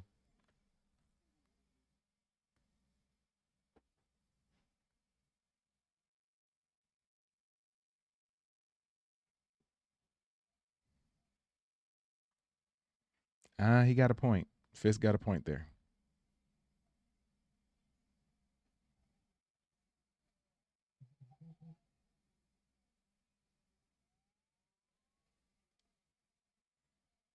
The vibe is so different on this episode from like what we saw earlier. Like it's a totally different feeling right now.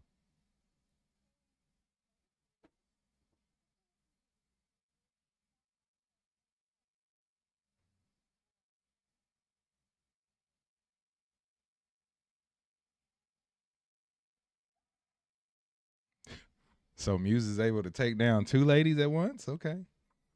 It's a bad man.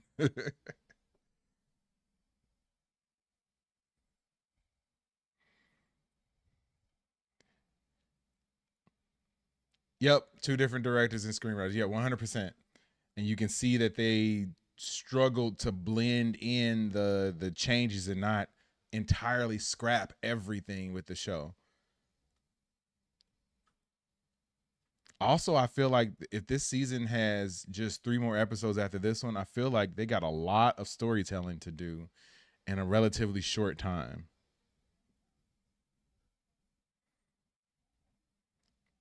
See Vanessa on there looking like a snack.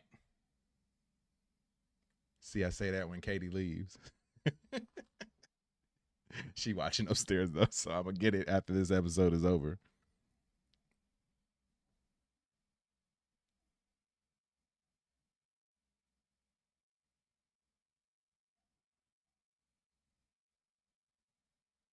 If you're watching right now and you have not hit that like button, hit that like button, man. What are you waiting for? Hit the like button.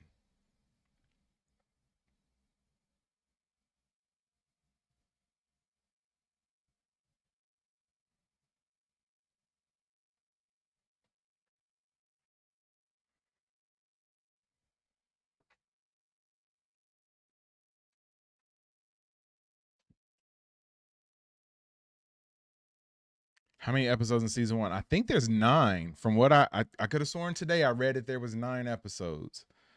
So we got 7, 8, and 9 left. I know you can do a lot in 3 episodes, but I don't know.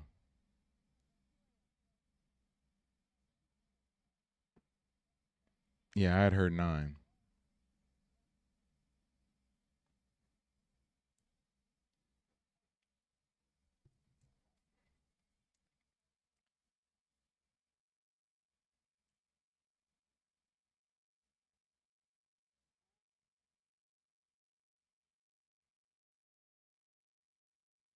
I mean, I get why Wilson Fisk. Oh, there's a swordsman there too. I get why Fisk would want to be the mayor, because I think he felt like he could accomplish some of the same goals and also gain more power that way in a legit fashion. But I don't know. It doesn't feel like he's fulfilled. It's not what he really wants.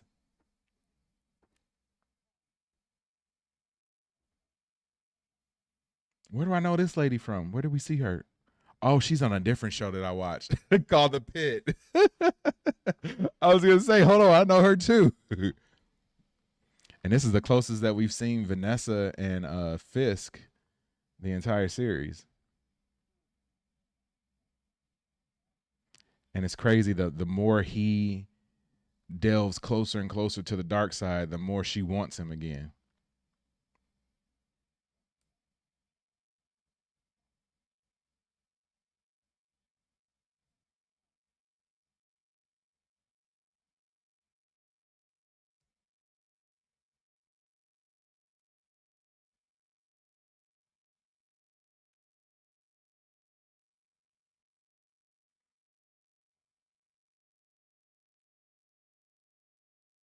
Man, these people talking to Wilson Fisk any way they want to.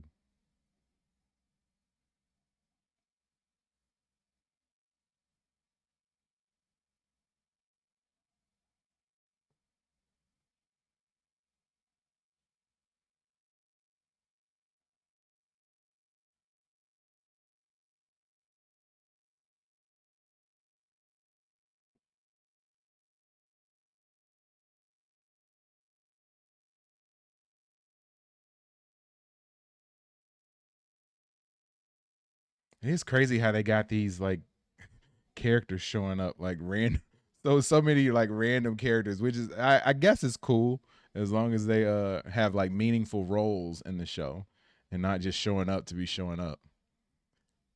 Ryan says, I sense a big cliffhanger by the end of this episode. Yeah, I can see that too. I wonder why they grouped both of them together.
Suits ain't fitting like they used to. Nah, they ain't, man. That's because I think they trying to say that he was he's been letting himself, he's been eating too many of the sausage pastas in the basement these days. So it just shows that he's getting closer and closer to returning to his kingpin nature and not being as much Mayor Fisk.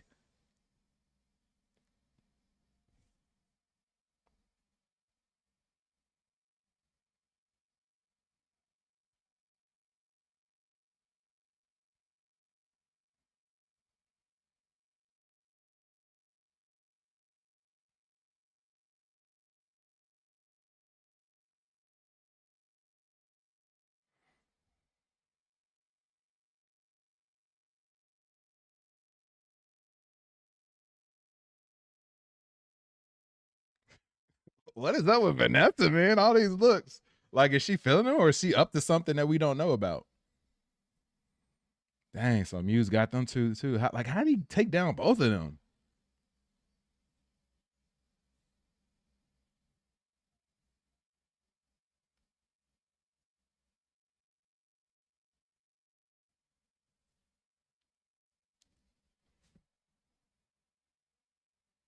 Oh, man.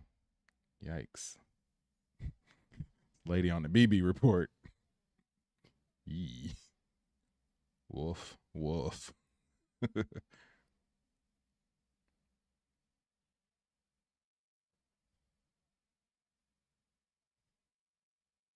Okay, I feel that Muse is he's a serial killer, but he's not striking fear in me right now.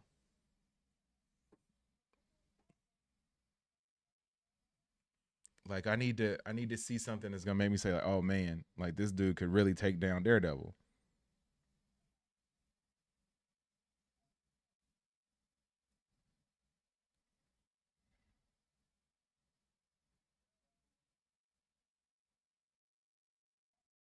So Fisk is putting together a team, huh?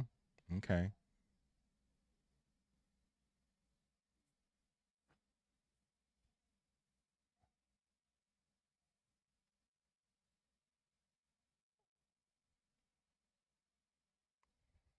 No body cameras, huh? Okay. Wow. Me. You know he's gonna oversee it.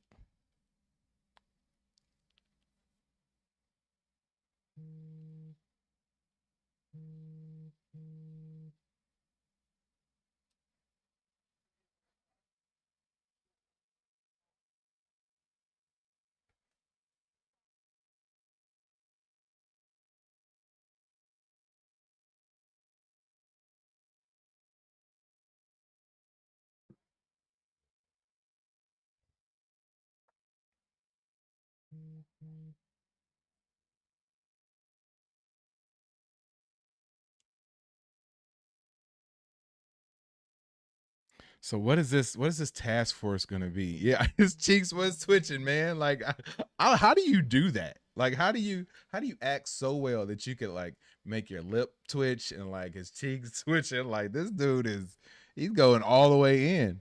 I don't even know how that's possible.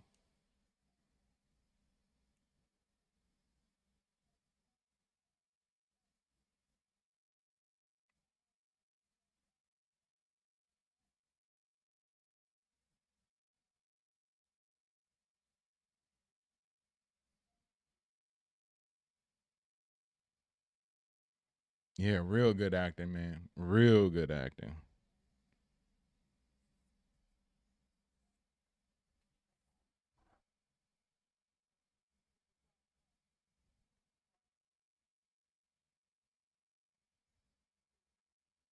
So maybe this is like the strengthening of Kingpin by like showing him sort of like stepping back and not being as involved, but still pulling all the strings. Maybe that's what the angle is with this. Showing that he's still just as powerful, but is able to do it without getting himself in trouble.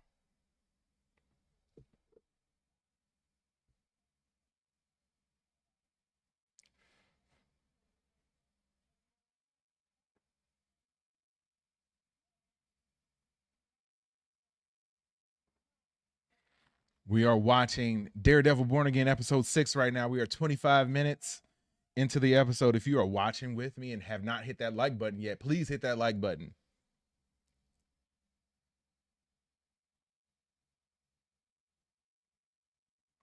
Also hit that subscribe button because we do this every week.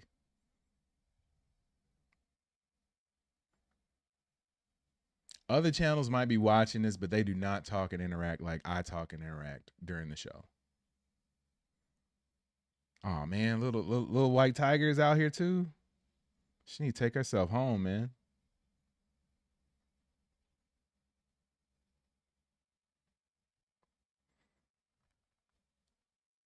I don't think they would go there with having something happen to her. Maybe Muse is gonna get her though.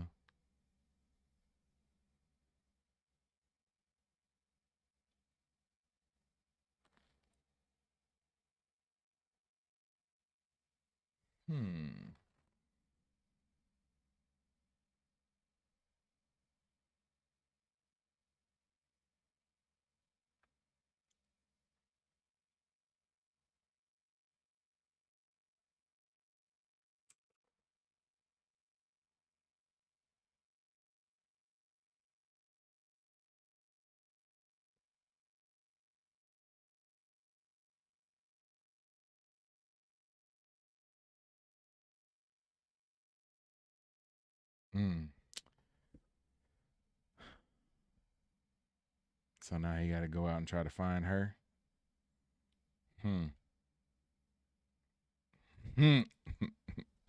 Matt, go get it. Go get the fit. Go get it, Matt. Go get it. You thinking about it? I know you thinking about it, Matt. Go get it. Go get the mask. It's calling you. Oh man. He just called 911. Oh, no. Oh, okay. F it. Oh, man. I thought he was going to try to hold it back, but he didn't. Oh, there you go. I don't know about that CGI, though, right there. Ooh, and him flying through the sky looking real CW. That's looking real CW right now. I don't know if I like that. Yeah, I definitely get it. Daredevil Reborn for sure. For sure.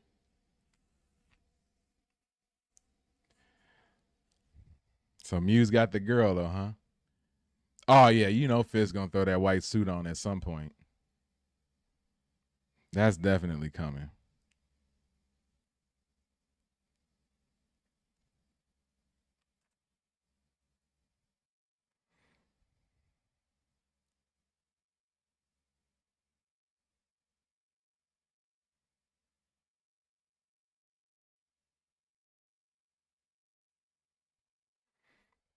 Live shot from the Muse lair.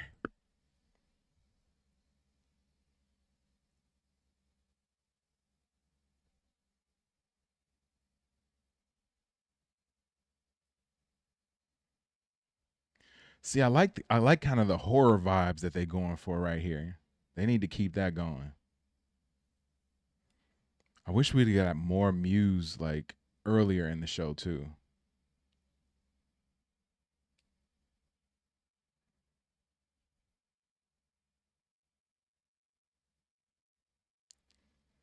I don't like seeing people getting injected with stuff, man.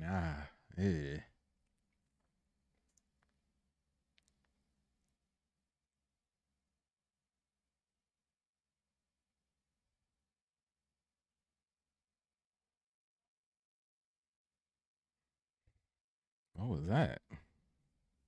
What did he even do? There's Fisk again. He gonna go to the basement, get his white suit, or he's just gonna go down there and visit what's his name, Alex or Adam or whatever his name is. Yep, he gonna go tear him up.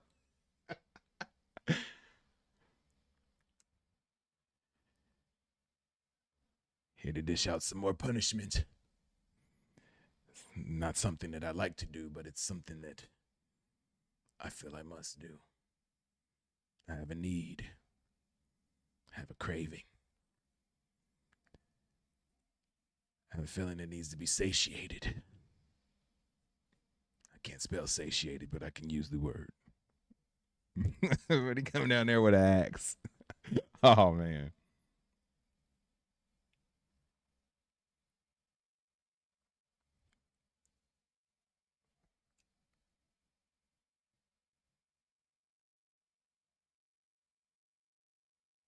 Adam, that's his name.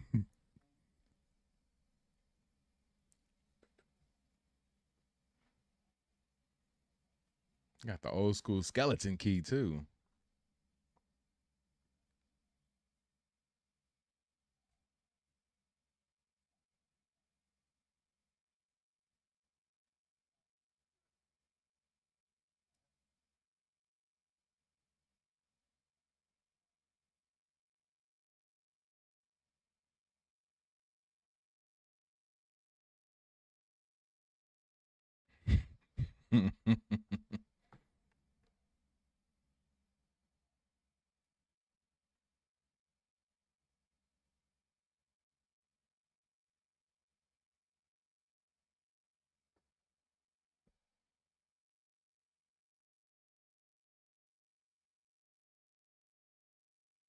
Look at the lip snarling.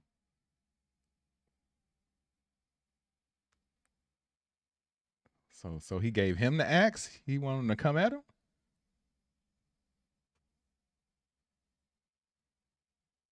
Dang, they gonna let Muse like drain this girl? What the heck? I wasn't expecting that.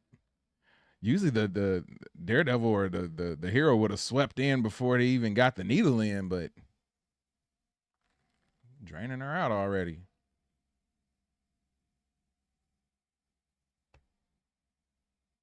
I like the back of the train looking like red eyes.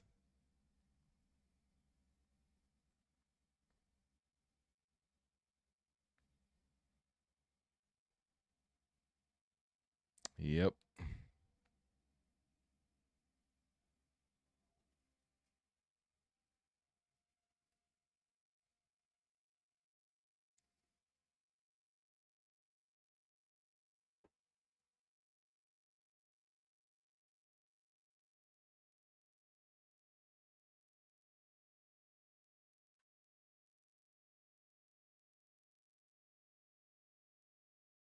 Hmm.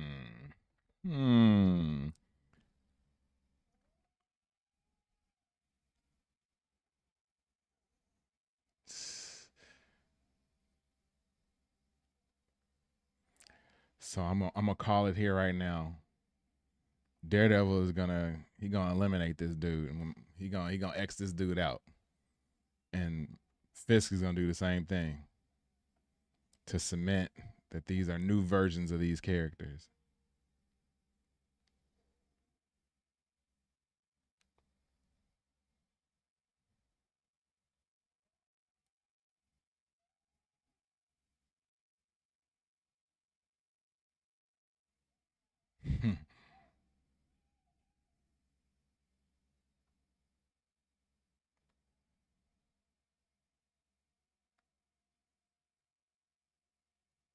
I like the camera work there.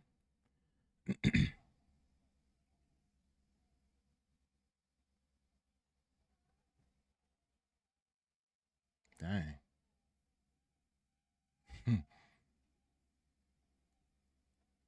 Okay, all right. Muse fighting back. All right.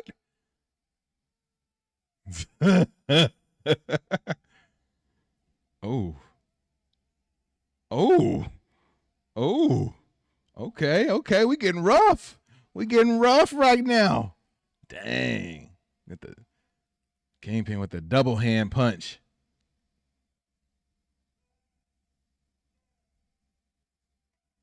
Mm.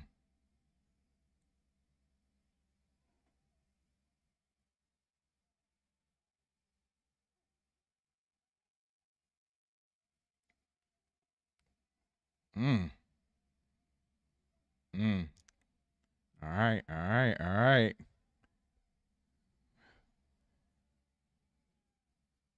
Yep, let's see if Matt do it. Let's see if he do it. No. He didn't do it.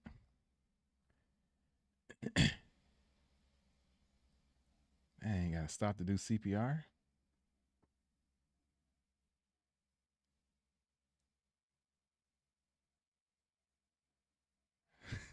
Fisk ain't letting Adam go yet.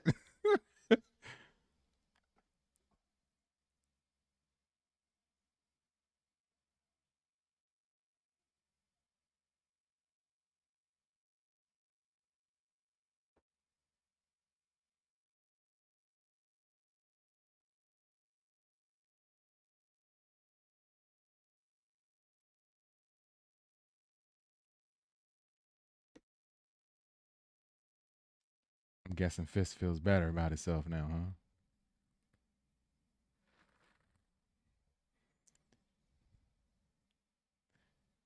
A little smile on his face, like, feel like myself again.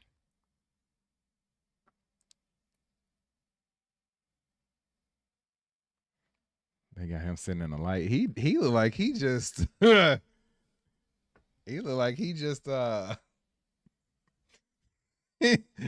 he looks so relieved. Keep it PG-13, say he looks relieved.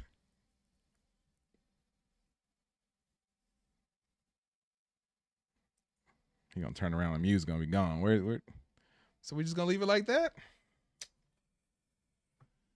All right. All right, I stopped the episode. Let me stop the timer real quick. Let me stop my timer.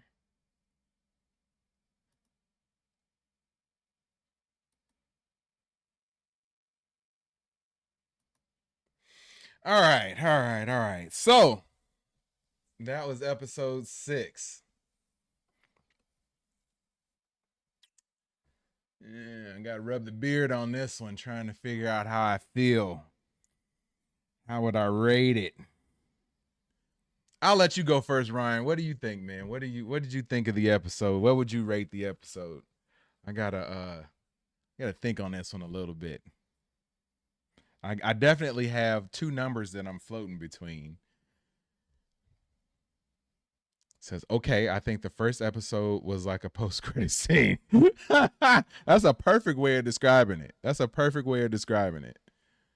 Cause yeah, it didn't have a ton. It was interesting, but it didn't have a ton. So yeah, let me go back on my screen over here. Let me switch it up to this screen real quick. There we go. All right. So yeah, what were you saying, man? So first episode was like a post-credit scene, and I'm guessing you're giving it a 6 out of 10. Okay.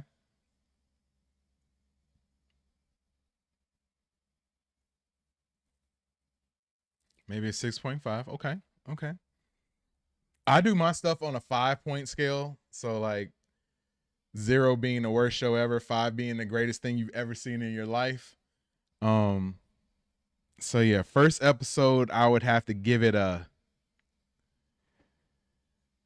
2.5, man. I'm sorry. It wasn't what I wanted it to be. I struggle with finding the meaning of it. Okay, so Ryan, you gave it a 2. Ali said, did Punisher appear? No, actually Punisher did not appear. No Punisher in this episode, which is shocking to me. I'm surprised because everybody was saying that the Punisher was going to be in this episode, and it turned out that he was not. So yeah, that was a surprising one to me. Yeah, I give it. Previously, the worst episode for me was episode 4. So, I would say, that episode, I think I gave it a 3. I would say episode 5 was worse than that one, and I give it a solid 2.5. I'm definitely was considering a 2. When I said I was torn between 2 numbers, it was 2 and 2.5 because when it came down to it, that episode did not have a lot of meat. And I just wonder, like, what was the real purpose of it? What was the reason that they sat there and had the bank robbery? Like, what were they setting up? Are we going to see the guy who, like, you know, who robbed the bank? Are we going to see him recover from his gruesomely broken leg? Was it just to set up seeing Yusuf Khan in the episode? Yeah, I don't know. Ali says, are they worth watching? I would say it's worth watching, only because there's not much else Marvel going on right now. I'm a huge Daredevil fan. I love the Netflix series. This one is not living up to the hype though. So I'm struggling in that essence, but I definitely will keep watching it. I just don't feel like it's as good as what I was expecting it to be. Like, when the first 2 episodes came out, there were a lot of people saying that the show was amazing, and that it was, you know, a return to form. It was just as good as the Netflix series. Can't say that it is. I hope that some of what we're seeing is because the episode, is because the series had to sort of be scrapped and redone at the last minute to some degree, and did a whole lot of reshoots and molded it into something that was better. But as far as what we're seeing now, this does not hold a candle to the Netflix series, as far as the drama, as far as the depth, the detail. Like, I feel like we don't know enough about any of the new characters yet. I feel like we might be getting there, but knowing that there are only 9 episodes and we only got 3 left, that makes me nervous. Seattle Ryan said the second episode was a 3.5. Second episode, I'd probably give it a 3, honestly. I thought that the last 15 minutes were dope. I liked the progression of the characters. As long as the plot is moving forward, I'm good with it. And the plot might not be moving forward exactly how I would want it to move forward, but as long as the plot is moving forward, I'm good with it. The 5th episode, I felt like that episode served no purpose. Like, they're gonna have to show me why that episode mattered at some point during this series. They're gonna have to show me why that episode mattered. You know, maybe because that was an Infinity Stone, I don't know. But yeah, other than having a Miss Marvel tie-in, that episode was worthless to me. At this point, I'm not saying that it's going to be worthless forever, but at this point, that episode was worthless. So I don't know if we're going to get more sort of background, or, you know, what is that episode? What purpose is that episode going to serve? I don't know yet. Seattle Ryan says, hope it takes a turn. Now they have fell back into their old ways. Hope 7 through 9 are good. Yeah. I'm hoping that it's good too. I got a lot of hope. I don't know how confident I am that it is good though. I'm sorry, that 5th episode really has me questioning things. And then, like, I like what happened in this one, especially in the 6th episode, especially with the fight stuff and them, you know, moving back towards being their original type of characters. But I don't know exactly. I don't know where they're going. Like, where are we leaving at with Muse right now? I'm assuming, yeah, he was still alive. I just don't know exactly what they're going for, and that's disappointing to me. Tommy, what's going on, Tommy? The actor said episodes 7 through 9 is where it gets juicy. All right, I'm gonna trust you, man. I'm gonna trust you. I'm gonna trust the actors too, since they said it. But since you related to us, and I care about you more than I care about the actors, I'm gonna care that you made that comment, and I'm gonna hang on. I mean, I'm gonna watch it anyway. You know, I'm gonna watch it anyway. But I really, really hope that the episodes pick up as we go on from here. I will say that I'm losing a little bit of hope and a little bit of steam with it. I was expecting with these. Okay, there's something that Marvel does from time to time, and especially when they drop like the Echo show. They came out with that show and they dropped all of it at once. Usually when you drop stuff all at once is because you don't have confidence in it and you just want to get it out there. It's not something that you can waste. So you're not going to just like scrap it, but you don't have a ton of confidence in it. So you just want to get it out there. Maybe that was what they were doing with episode 5, in that they knew that episode 5 was the worst episode of the entire series. And they felt like they needed to just get it out there. And so they sandwiched it with episode 6, which was better. And maybe that was the reason that they wanted to do that. Maybe that's why they decided to sort of squish the episodes together. Because otherwise, I don't know. Otherwise, I'm not sure. I'm not sure why that episode even existed. Going back to the chat, Seattle Ryan says the New Vision. Yeah, maybe they are going to give that stone to the New Vision. So we know that Miss Marvel has it. If you look at the leaks, the leaked pictures that they had from Secret Wars, you've seen everybody covering that over the last few weeks, but they had some artist renderings of some scenes from Secret Wars. And we know that Vision is supposed to appear at some point during, Doomsday or Secret Wars. And they showed, like, they had a little artist sketch that they had. It was, who was it? It was Star-Lord and Vision hanging out. That's what it was. So later on, they had a picture of Star-Lord hanging out with Wong from Doctor Strange and also a bunch of the Young Avengers. So if you put 2 and 2 together, maybe that's why Miss Marvel is going to end up with that Infinity Stone, and then she's going to give it to Vision. So I'm just trying to theorize from what you put out there, Ryan. So maybe that's what it is. I don't know. I'm not sure. But yeah, that I don't know. Well, I'm still trying to figure out, why are the Infinity Stones even there if they have them, and why was it in somebody's random safe deposit box? Yeah, I don't know. Tommy says, I can see where the actors and Marvel fought to keep the continuity. The Foggy Marvel TV formula does not work. This is the reason Bernthal walked out. Yeah, man, I heard about that too. There were a lot of people talking about how Jon Bernthal saw the original draft of the show and said he refused to be a part of it. Like, it had to be really bad.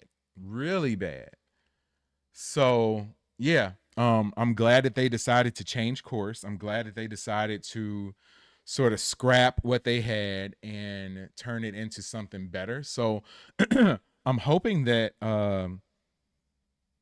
they're able to pick up during these last 3 episodes, and then going into season 2 of Born Again, that you will have the correct formula and the correct characters and the correct way of presenting Daredevil, like, nailed. Like, all the good stuff, I'm gonna say that hopefully they pull that over to the next season, and we get a whole season of the good stuff, and not this like spliced together hodgepodge of good and bad that we're currently getting with this. So yeah. Ryan says, I got a jet, y'all. Peace. Have a great rest of your week. Yes, sir, man. 100%. I appreciate you for tuning in, bro. Like I said, man, you, Tommy, y'all, some of my aces. I appreciate y'all for coming through. Make sure you're here next week. You on payroll. You're not getting paid, but you're on payroll at this point. So I appreciate you coming through, man. Make sure you come through next week. I appreciate the conversation. Makes it fun when you got people to talk to. And this week we definitely had more people than we had last week. So hopefully we will continue on the up and up. But yeah, man, hope you have a good week too, bro. But yeah, I don't know. Not really sure exactly how I need to feel about this. I'm really hoping that it picks up these last few episodes. Tommy says the show is still good, but the action, the juicy tidbits is missing. Hope Foggy and his team better effing learn, because now Agents of S.H.I.E.L.D. and Daredevil already showed you how to do MCU shows. Yeah. I mean, Agents of S.H.I.E.L.D. was definitely a different vibe than this. Being on network TV, being on ABC, being on primetime, like there's a certain level of you can't really go too hardcore. But I think that having this type of show is a definite step in the right direction by having a Disney Plus show that is a definite R rating. Like, I think that's a good thing. But yeah, I hope they decide to continue to go down the positive path. Like I said, take the good stuff that we have and run with that. This bad stuff, this filler stuff, these characters that nobody cares about, like my man Cherry. Like, okay, dude is cool, but we don't know anything about him. We just know that he's another detective, and that he's been there to help out Matt when he needed help. Like, these first few episodes, they should have been establishing who this guy is, why we should care about him. The other female attorney that works with Matt, we need to get more background on her. Like, we just don't have enough time at this point in the series. I feel like all this stuff should have been pushed back before, and then maybe we would give a darn about them. But maybe they did do that, and that's what made them change, because the episodes were so bad. So I don't know. That reeks of bad writing to me. That reeks of bad writing. So that makes me a little nervous.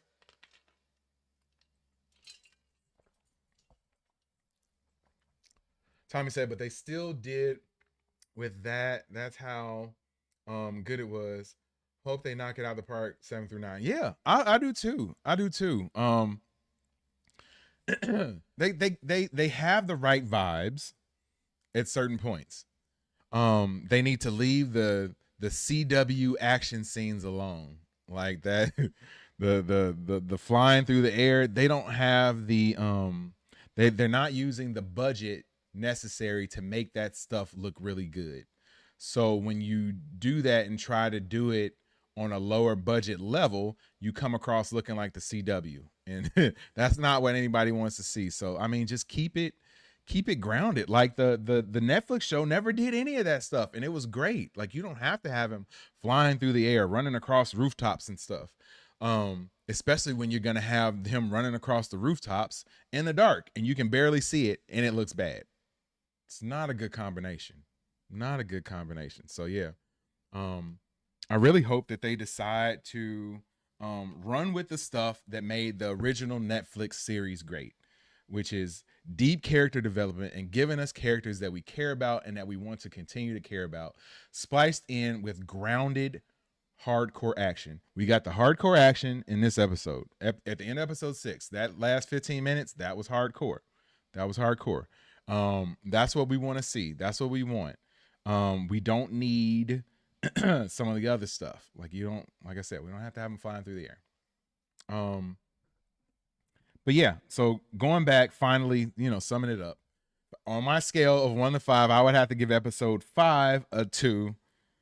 I'd give episode 6 a barely a 3. Just for those last 15 minutes, because I felt that those were good. But I just need to know where Muse is at now. What's gonna happen with Little White Tiger? I got so many questions that I need to have answered. Now I know we got 3 more episodes left, so maybe they're gonna do that. I hope that this ends well. I hope they stick the landing. I feel that episodes 7 through 9, since they're running separately, are likely better than these episodes that they group together. So since we got 3 weeks of those left, I'm hoping that they pull it together. What do you think? Drop a comment below. Let me know what you think. As you can see, when we do this live, we show the comments on the screen and we talk about them. So you could be a part of this.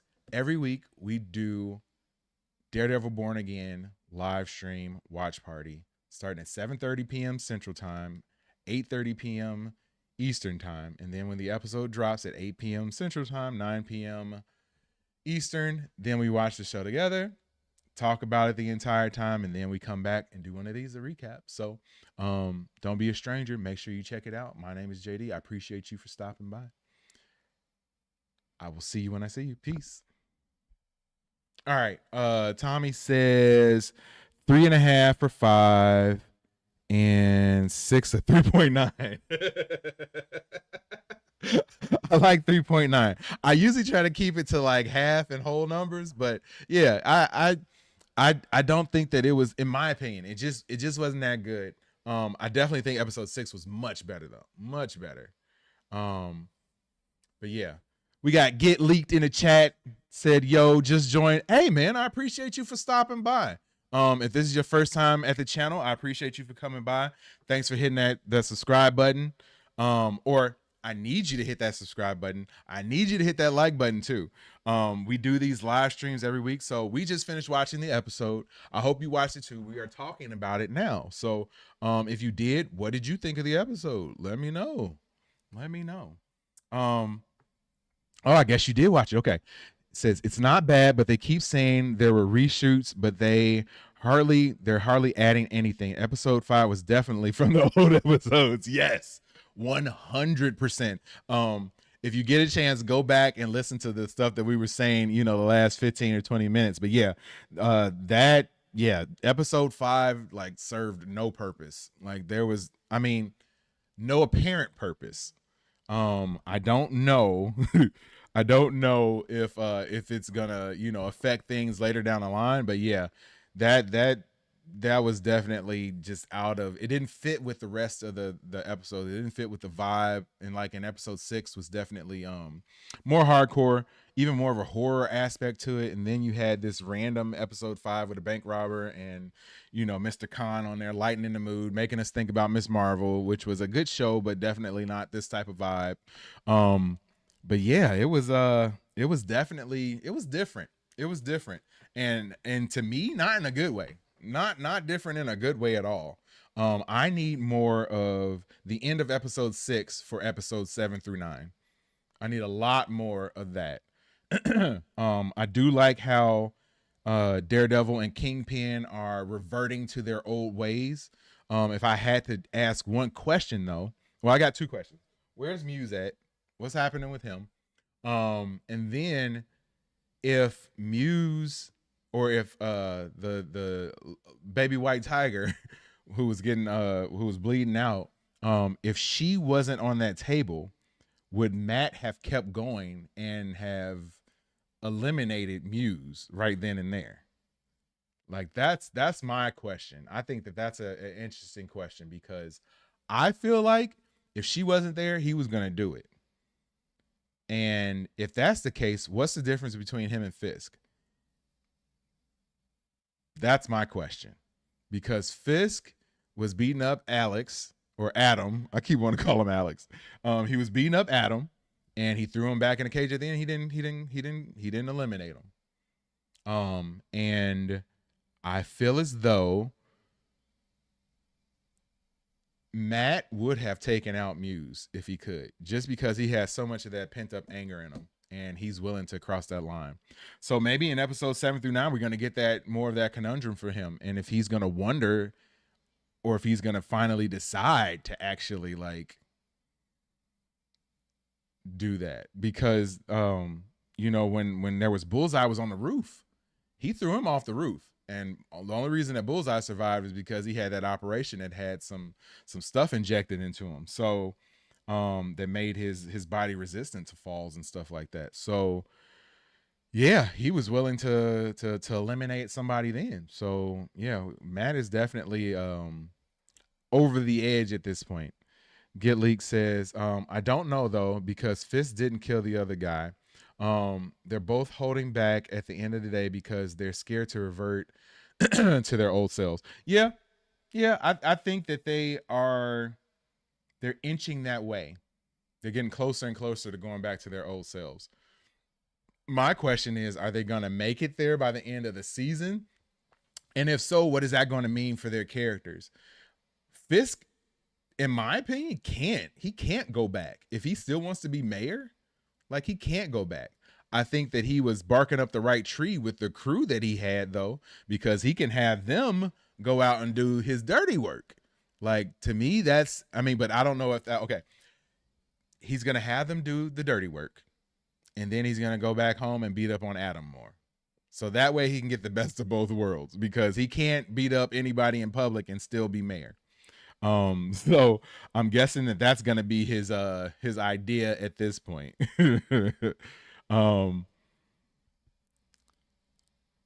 Get Leak says, I don't think Fisk will make it, but I believe Matt will.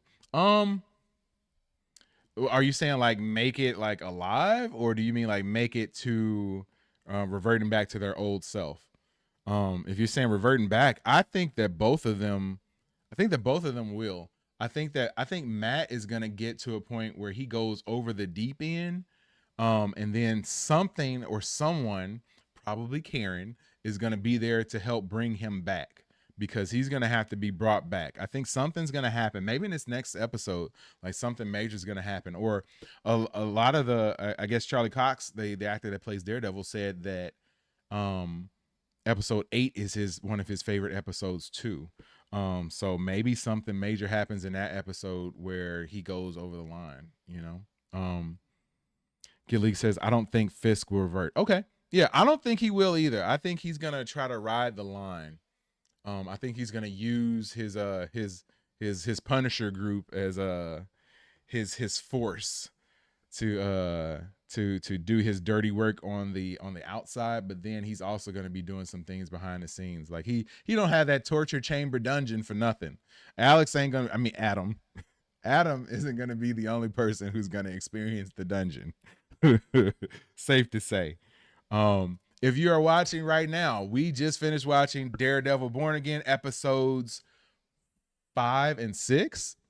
So yeah, drop a comment. Let me know what you think. We're talking about right now if we think that either Matt Murdock or Wilson Fisk will revert back to their old ways completely, or like is Daredevil going to return and be the sort of pure Daredevil that he was before, and he was, you know, willing to do whatever he could. He would brutalize people, but he wasn't trying to eliminate them. But Fisk was definitely willing to do that. Are they going back to those ways, or are they going to cross the line? I feel like Daredevil is going to cross the line soon. He's already tried to take somebody out once, so I feel like he's going to cross that line soon. If you're new to the channel, please hit that subscribe button. We do this each and every week. Daredevil Born Again is on. We're going to be doing this for The Last of Us Season 2 coming up in April. There's a bunch of other shows on our channel that we comment on and talk about, so go check those out too.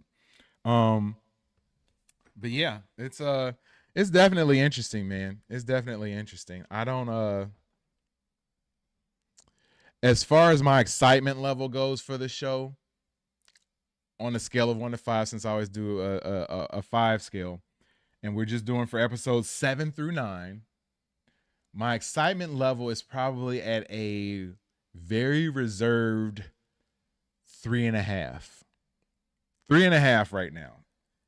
I don't have a ton of confidence, and like I'm a huge Marvel fan, like huge. I'm about as big as they come, and this show is really showing the turmoil that it went through and all the changes that it had to make.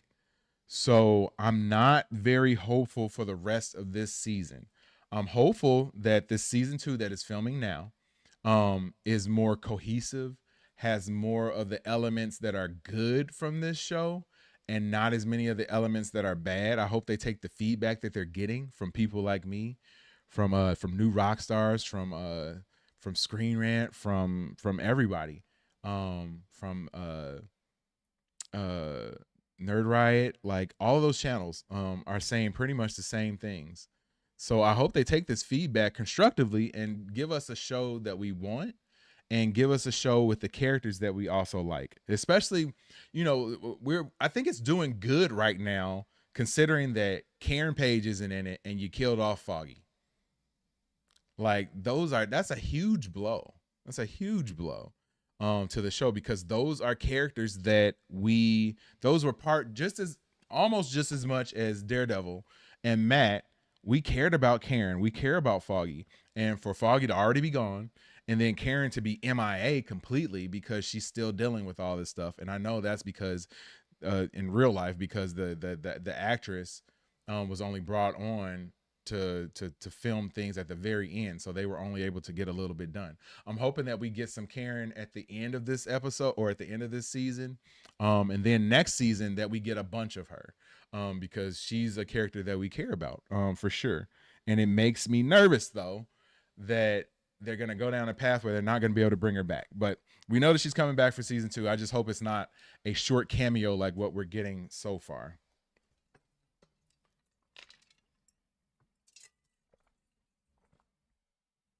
So if you're new to the channel, my name is JD. I do this every week for Daredevil Born Again. I do it for all of your other favorite shows too. So check out the channel, hit that subscribe button, hit the like button, get these likes up. There's no reason for the likes to be where they are right now. If you hadn't hit that like button, hit the like button. At least give me a like for the Hulk shirt right now. It says if I flex, I rip this shirt. It's not true. I'm just fat. Yeah. So what do you think? I need some more comments so that I can keep the stream going. If not, we're going to go ahead and cut it off. I'll probably go another 10 minutes anyway. But yeah, what are you thinking? What do you think of the episode so far? What are you thinking about Daredevil Born Again in general at this point? I say, at least for me, I'm very cautiously optimistic. I'm very cautiously, because I don't like watching things that don't have a point. And episode 5 really soured me because I felt like it didn't have a point. At least a point that wasn't apparent. And there's a lot of people who like to sugarcoat all the Marvel stuff and, oh, it's the greatest thing on earth and you can't talk about it because it's Marvel and Foggy is everything, and you know, Marvel can do no wrong. I don't feel like that. I feel like Marvel can do wrong. Marvel has been doing wrong. Marvel needs to snap out of their wrongness. I think Daredevil is a step in the right direction. I feel like Captain America Brave New World was a step in the right direction. A small step, but it was a step in the right direction. I need some things to come from Marvel that are going to give us a return to form. I'm hoping that Thunderbolts, Fantastic Four can be a return to form, because we need some stuff we need some real world building. We need some real Marvel feel good moments. And I'm a little nervous about what we got brewing. Yeah, because Ironheart, I don't know if Ironheart is gonna be it. Wonder Man later on in the year, I don't know if that's gonna be it either. So I'm nervous. But yeah, hopefully Thunderbolts and Fantastic Four can save the day and get us to where we need to be.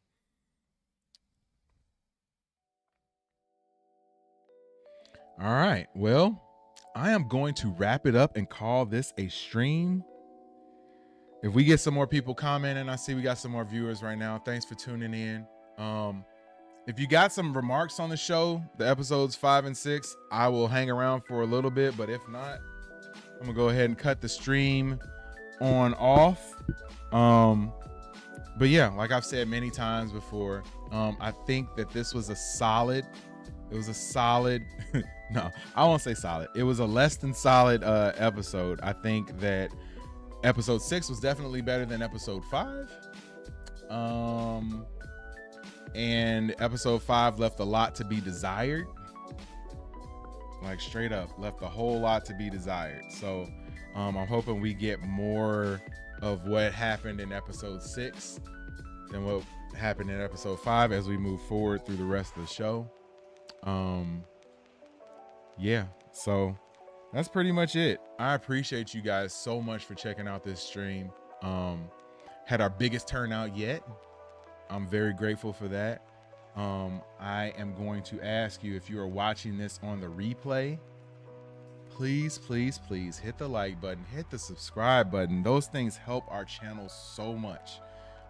We are a young channel. We're a growing channel. We're moving in the right direction, but we are trying to get to where we want to go to, and that's more people. And I can't tell you, there aren't very many channels that are going to get your comments on the screen and reply to almost each and every one of them and chat with you the way I do, the way we do on Watch Stuff With Us. So show us some love, hit that like button, hit the subscribe button. We do this every week. We will be back next week, 30 minutes before the episode debuts on Disney Plus. We will be here, so be sure to check us out. I appreciate you so much for watching the show. I hope you have a great rest of your week, and I will see you. Well, first off, I'm JD. You saw Katie earlier. I will see you. We got another comment. Hello, dude. I think you perfect choice to play Cyborg in DC. Oh man, I take that as a compliment. I don't know if I could do Cyborg so much. I mean, I got a little bit of the muscle right there, but I don't know if I can. I don't know if I can fully pull off the Cyborg unless they give me the whole cybernetic body.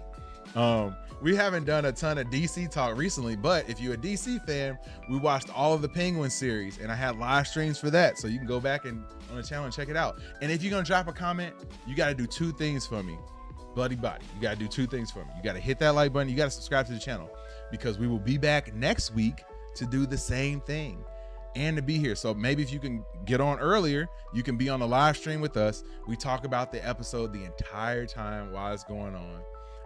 So yeah, you can do that. Then you can hang out with us the entire time too. It's pretty fun. We get a good crowd, a talkative crowd, which is what I want. So yeah. Where are you from? First off, before I get off the stream, where are you from, my man? Where are you from? Like I said earlier in the stream, I'm from Illinois. It's definitely a I'm definitely a Midwest boy over here, but yeah, originally from Chicago, actually. Not in Chicago currently, but definitely from there, from the city, as we like to call it. Bloody Body is from Russia? What? Oh, represent. That's awesome, my man. That's awesome. So you just so happen to be scrolling through YouTube and found our channel, huh? Okay, that's cool. That's cool. Love Penguin, great project. Bloody, subscribe. I got something for you, man. I got something for you. Because whenever people subscribe to the channel, we give them a little bit of Vin Diesel. I don't have friends. I got family. Yes, you are now a part of the family, my man. I appreciate you for dropping by, coming on the stream. Make sure you're here early next week, man. I would love to chop it up with you some more. Yeah, Penguin was great. Penguin was great. Like now that's what I want to see more of, that depth, that character driven story that we got in the Penguin. I would love to see Daredevil do more of that. I would love to see Daredevil do more of that. Yeah, I saw you subscribe, my man. I appreciate it. I really do. I really do. And like I said, I played the Vin Diesel for you. I'll do it for you again. I don't have friends. I got family. I hope you can hear it. Hope you can hear it. But yeah, man, 100%. I'm glad that you're aboard. Pattinson is also my favorite live action Batman. Oh yeah. I don't know if I could say he's my favorite. He did a good job. He did a lot better of a job than I thought he was going to do. I'm a little nervous with what they're doing moving forward after the Batman Part 2 got delayed. Like, yeah, man, that was disappointing because we were getting close to it, and I think it was supposed to come out next year, and now they pushed it all the way to, is it 2028? Like, that's rough. And I know James Gunn is running everything up at DC now, and there's some controversy that he doesn't necessarily want to keep Robert Pattinson as Batman. So him and Matt Reeves, who's the director of the Batman, got a little beef right now. So yeah, it's interesting, man. DC has a wealth of characters that have been terribly underutilized and they just have not done it the right way. They haven't done it the right way. And yeah, I really hope that they get things going in the right direction. I like James Gunn. I like what he does. I think he sometimes leans a little bit too heavily into the comedy aspects of movies, but you know, maybe it'll be better. Maybe it'll be better. I think James Gunn Batman is Alan Ritchson. Ooh, big brutal. Yeah, I could see that. Now, okay, that'd be a different take. That'd be a different take on Batman. I'll be okay with that. I'd be okay with that. I'd be okay with that. What do you think, since I got you here and you talking, what do you think of Superman from what you've seen so far? I like the first trailer. I haven't seen anything past that other than the Super Bowl teaser trailer where they had the Green Lantern guy being all goofy. That was a little disappointing. But I mean, I understand in the comics that's how that character is too. So I get it. But yeah, I'm hopeful for that movie. Some of the first reviews are saying that it was Guardians of the Galaxy Superman, which made me a little bit nervous. Not gonna lie. I don't really want to see all the comedy stuff in Superman. Don't really want to see all that. There can be some, but it shouldn't be Guardians of the Galaxy level jokes and all that stuff. It's not Suicide Squad. It's not Guardians. So I'm hoping it fits in the right way. I'm hoping that it fits in the right way.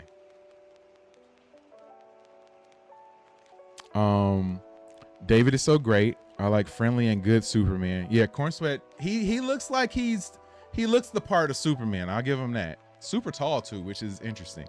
I like friendly and good Superman. Version of Cavill, very depressive and Jesus-like.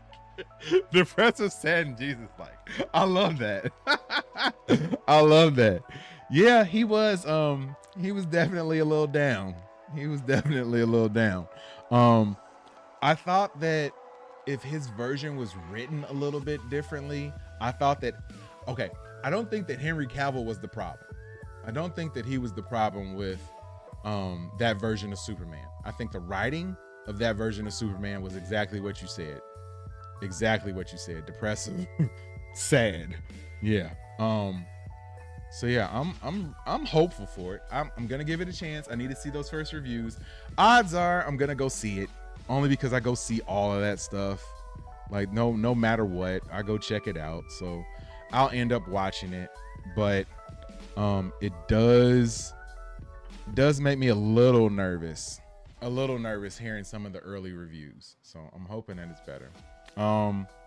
What do you think of Gal Gadot as Wonder Woman? I mean, honestly, the first Wonder Woman movie, I left the theater excited. I was excited because I felt that was it. I thought that I was like, oh, we got a Wonder Woman now. And we got someone who is beautiful, who can portray the feminine aspects of Wonder Woman, but also was tough, was enough of an actor, or was enough of an actress, had enough heart, all of that stuff. So I was happy when I left the theater after watching Wonder Woman. But Wonder Woman 84 or 86 or 82 or 69, whatever it was, that wasn't it. I was not feeling that. I thought they did Cheetah wrong. Didn't like the casting. Well, okay, the casting of the woman who turned into Cheetah was good. I thought that was okay. But once Cheetah became Cheetah, that stuff was bad. The CGI was bad. It was all dark. Like, it was not good. So I didn't like that aspect of it. Says Gal Gadot is great. I think she's Dreamcast. Yeah, all 100%. Like, that's about as perfect as you can get. She's like the perfect Amazon. If I had to think of an Amazonian woman, she would be one of my few that I would cast in that role. Cheetah in the sequel of Wonder Woman is a CGI menace. Yeah, you know what? That Cheetah CGI was reminding me, or this Daredevil CGI that we saw this last episode was reminding me of some of that Cheetah CGI. And by CGI, that CGI was not the good CGI either. It was rough. Was not feeling it. But yeah, who else haven't we talked about? My man who was the Flash is a creeper, so I don't think he'll be back. Unfortunately. I thought that I enjoyed his character. I liked the way the Flash was portrayed. I thought that was solid. The Flash always comes across a little awkward on screen with the way they have to do the CGI with that. But yeah, who else? Cyborg wasn't on screen enough. Hopefully they'll get at me about casting me for that role. We'll see. I'll keep you posted. Who else haven't we covered? Part of the Justice League. Aquaman, I think Aquaman's a perfect casting. I think that they made him a little bit too goofy, and I don't think that they showed enough of his like true strength. Yeah, I don't like it, and when I say strength, not just like strong man, just like the strength of the character. Born Again is a little bit boring. Yeah, we should call it Boring Again. Yeah, I'm a little disappointed at this point. Overall, I would say I'm disappointed. I think it's meh at best. If you had to consider everything all together, it's meh at best. Just it's a 3 out of 5. That's what I would have to say it would have to be. Maybe a 2.5 out of 5. No, I'll give it a 3. I'll give it a 3 only because I got some hope for it later on. But we'll see after episodes 7 through 9 come out. Because if those are meh like this, I'm dropping my overall series rating to a 2.5, a hot 2.5. Oh man. But yeah, Bloody Body, man. I love that name too. Thank you so much for checking out the stream. I gotta end this. I gotta get up and go to work soon. So yeah, I appreciate you for coming by. Oh man, now we got more people here. Yo, if you guys keep talking, I will stay. I promise you I'll stay. So we're doing a little bit of DC talk right now. We were talking about or the original reason we were on here was for Daredevil Born Again. And that one is over with. I was giving everybody a little bit of my reviews and saying how I feel like it was it's meh at best. Episode 5 was a dud, a 100% dud. Episode 6 was a little bit better. Especially the end of episode 6, and I like the progression that the characters are making at the end of episode 6, where you got Daredevil sort of going towards the dark side. He's already put the uniform back on. Is he going to go over the deep end? Is he going to go over the edge? You got Kingpin still in a black suit. Like my man Seattle Ryan, who was on in the chat earlier, said, I think before the end of the series we're gonna get Kingpin back in the white suit. But yeah, he's returning to form too. He's got Adam in the basement in his cage chained up, gave him an axe tonight and told him to come at him, and still wasn't able to beat him. So I think he's sort of using his he's getting his anger out through Adam right now. But he's also trying to wield his power through the group of Punisher cops. That's what I'll call them. The Punisher cops that he's gonna have sort of enforcing his version of the law during the daytime, and then he's gonna go beat on Adam at night. Bloody Body says, why White Tiger with his very great abilities of amulet dies so fast and cringe? Yeah, that caught me by surprise, man. I was not expecting that when that happened. You should go back and check out the episode where I was watching that one live, and like my reaction to that one was pretty good. You should go check it out. I don't know, the amulet, I feel like having mystical things like that in the Daredevil show don't really fit well without any more explanation. Like they need to explain more. They should have shown what the amulet is able to do. Maybe they'll show that with little White Tiger if she survives her blood transfusion that she got from Muse tonight. Bloody Body says, I don't understand this new showrunners. Yeah, the new showrunners are a little rough. I think that they've reverted back from everything I hear and have read. They've reverted back to a lot of the things that made the Netflix show popular. So originally they had this show was a lot closer to episode 5, I'm guessing. And then episode 6 is more of the new showrunner aspect and more of the, well, I should say more of the old Netflix series feel. So I'm hoping that that's the case, but we'll see, man. We'll see. I'm excited. I'm cautiously optimistic. I'm actually nervous. I'm nervous about it. I would be truthful. I'm nervous. I'm nervous that they're not gonna stick this landing. Marvel has been on some shaky ground as of late. It's been on some real shaky ground as of late, and I don't know who I have confidence in as far as the brand is concerned. So they're going to have to prove it to me. They're gonna have to show me some things. They're gonna have to show me some stuff.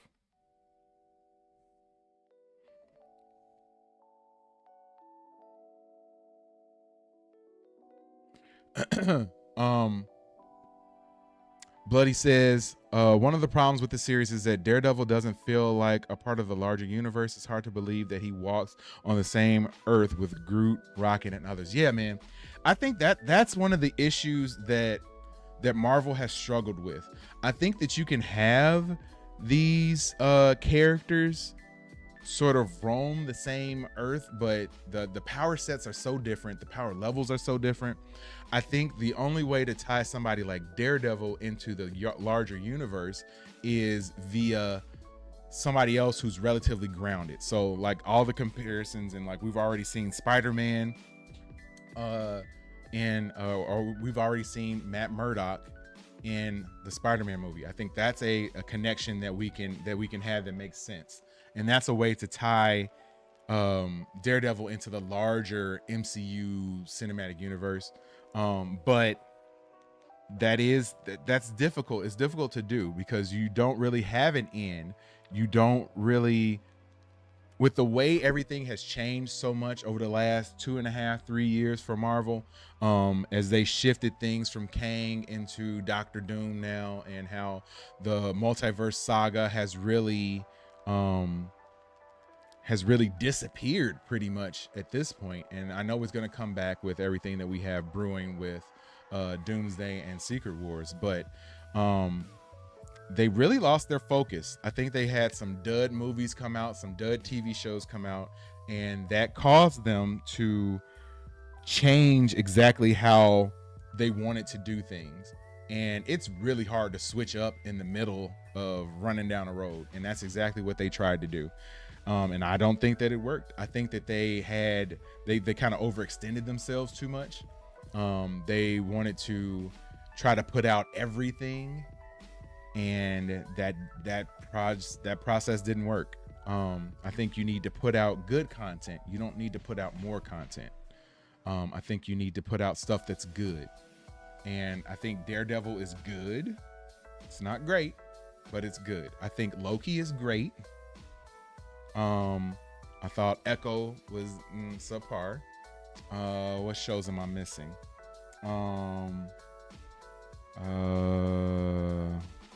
Agatha All Along was good at best. I thought WandaVision was great. So yeah, like the great stuff has been few and far between, and we need more of that. Let's not even talk about She-Hulk. Even though I'm rocking my Hulk shirt tonight. Let's not even talk about She-Hulk, man. She-Hulk was a miss. But I not as a character.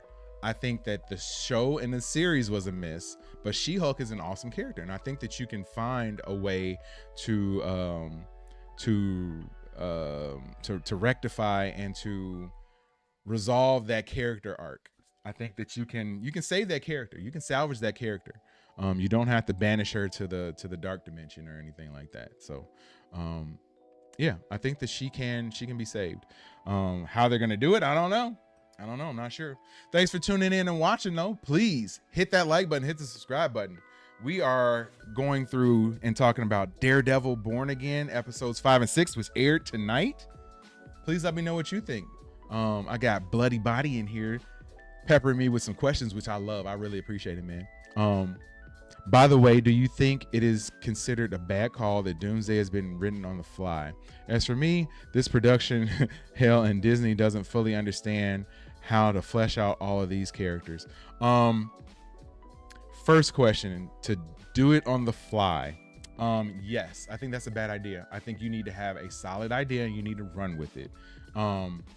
If you are sort of trying to figure things out as it goes, like, it's not a good look, and that leads to rash decisions. That leads to having to change things that have already been done via reshoots, which is not what we want to have happen. I think Daredevil Born Again is the poster child for how dangerous reshoots can be for a project. I think the reshoots in this situation were the only way to save what happened, but still the way that the show and the episodes don't flow, like that is 100% a byproduct of the reshoots. So yeah, you need to have a more cohesive project. You need to have is a showrunner who is directly tied. Like, you need more overseers. You need somebody, like, it can't just be Foggy, of course. I like how the Russos have come back to do Doomsday and Secret Wars, but then they're also going to be involved in the X-Men stuff too. So like, when you have that one voice, you get that consistency across multiple shows, multiple movies, and that's what we want. That consistency. We want that ongoing storytelling. We don't want the things to be starting and stopping and herky-jerky, because that's kind of what we get now. We get shows like She-Hulk that has nothing to do with anything. We get Echo that ties into this a little bit. We get WandaVision that doesn't tie into anything else. We get Loki that is all about the multiverse and set up Kang great, but now Kang is gone. So it's like, what was all that for? And I hate that. I hate that Kang is gone too. Says what's also funny is that the multiverse saga, there are only 3 to 4 projects where the multiverse is present. Saga. Yeah, exactly. I watched the Screen Crush video. I love that channel, by the way. They did a rewrite of the entire multiverse saga. And it is so spot on and on point. Like, it made me so jealous. I'm like, why couldn't this have been the way they had done it? Like, it'd be so good. Yeah, glad you agree with me, man. I appreciate it. Like I said, I'm not the most like knowledgeable guy on YouTube as far as how everything in the comic book past of Marvel. I feel like I am definitely on top of everything as far as the cinematic universe goes. And I know what's good TV. I watch enough TV. I cover enough TV on this channel. I cover enough movies on this channel that I know what's good and I know what's bad. I got a lot of hate initially when me and my wife talked about how absolutely bad Agatha All Along was in the beginning. Like, those first few episodes of that series were trash. It was trash. It wasn't until they started to do some more reveals later on in the show that it got better. But in my opinion, the beginning, the first few episodes, absolutely trash. And I got a lot of flack for that. A lot of people did not like me saying that. People were all over the comments, all in the chat, calling me all sorts of names. But hey, I bring it on. I'll take it. Give it to me. I'll argue with you back and forth all day. But yeah, I wish there was more multiverse going on. I wish they could have had the opportunity to run all the way through with Kang. And even going back to the Ant-Man movie, just seeing the way that ended, like, that was horrible. Ant-Man should have gotten taken out. He should have been gone. Kang should have killed him, and then from there that would have established how strong of a villain Kang is. And that just giving it that ending and not having him lose to a bunch of a crowd of ants, like, come on, man, come on. Like, no, that wasn't it. And I think that really just set things on a bad path. And then of course Jonathan Majors had all his other drama and stuff going on, and that was not a good look for Disney. Do you think Jonathan Majors was canceled fairly? If this is not a very pleasant topic, it may not be good. Do I think that he was treated, or was he canceled fairly? I believe in second chances. I believe that, and I don't mind talking about it at all. I believe that people deserve to have second chances, and I'll start with that.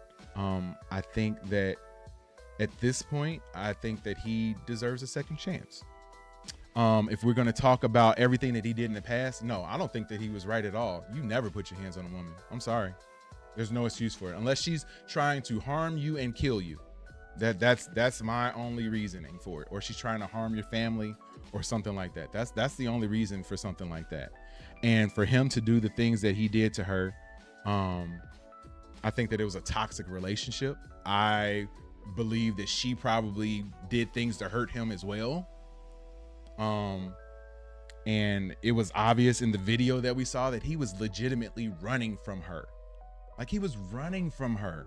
Like, I can't imagine as a guy how it would feel to be so done with the situation that you're literally just like running. Like, that's rough. And for him to feel like that, and then for him to be convicted for what he was convicted of, that's horrible for him. And I feel bad for him and his career as far as that's concerned. But I feel like he did bring on some of it to himself.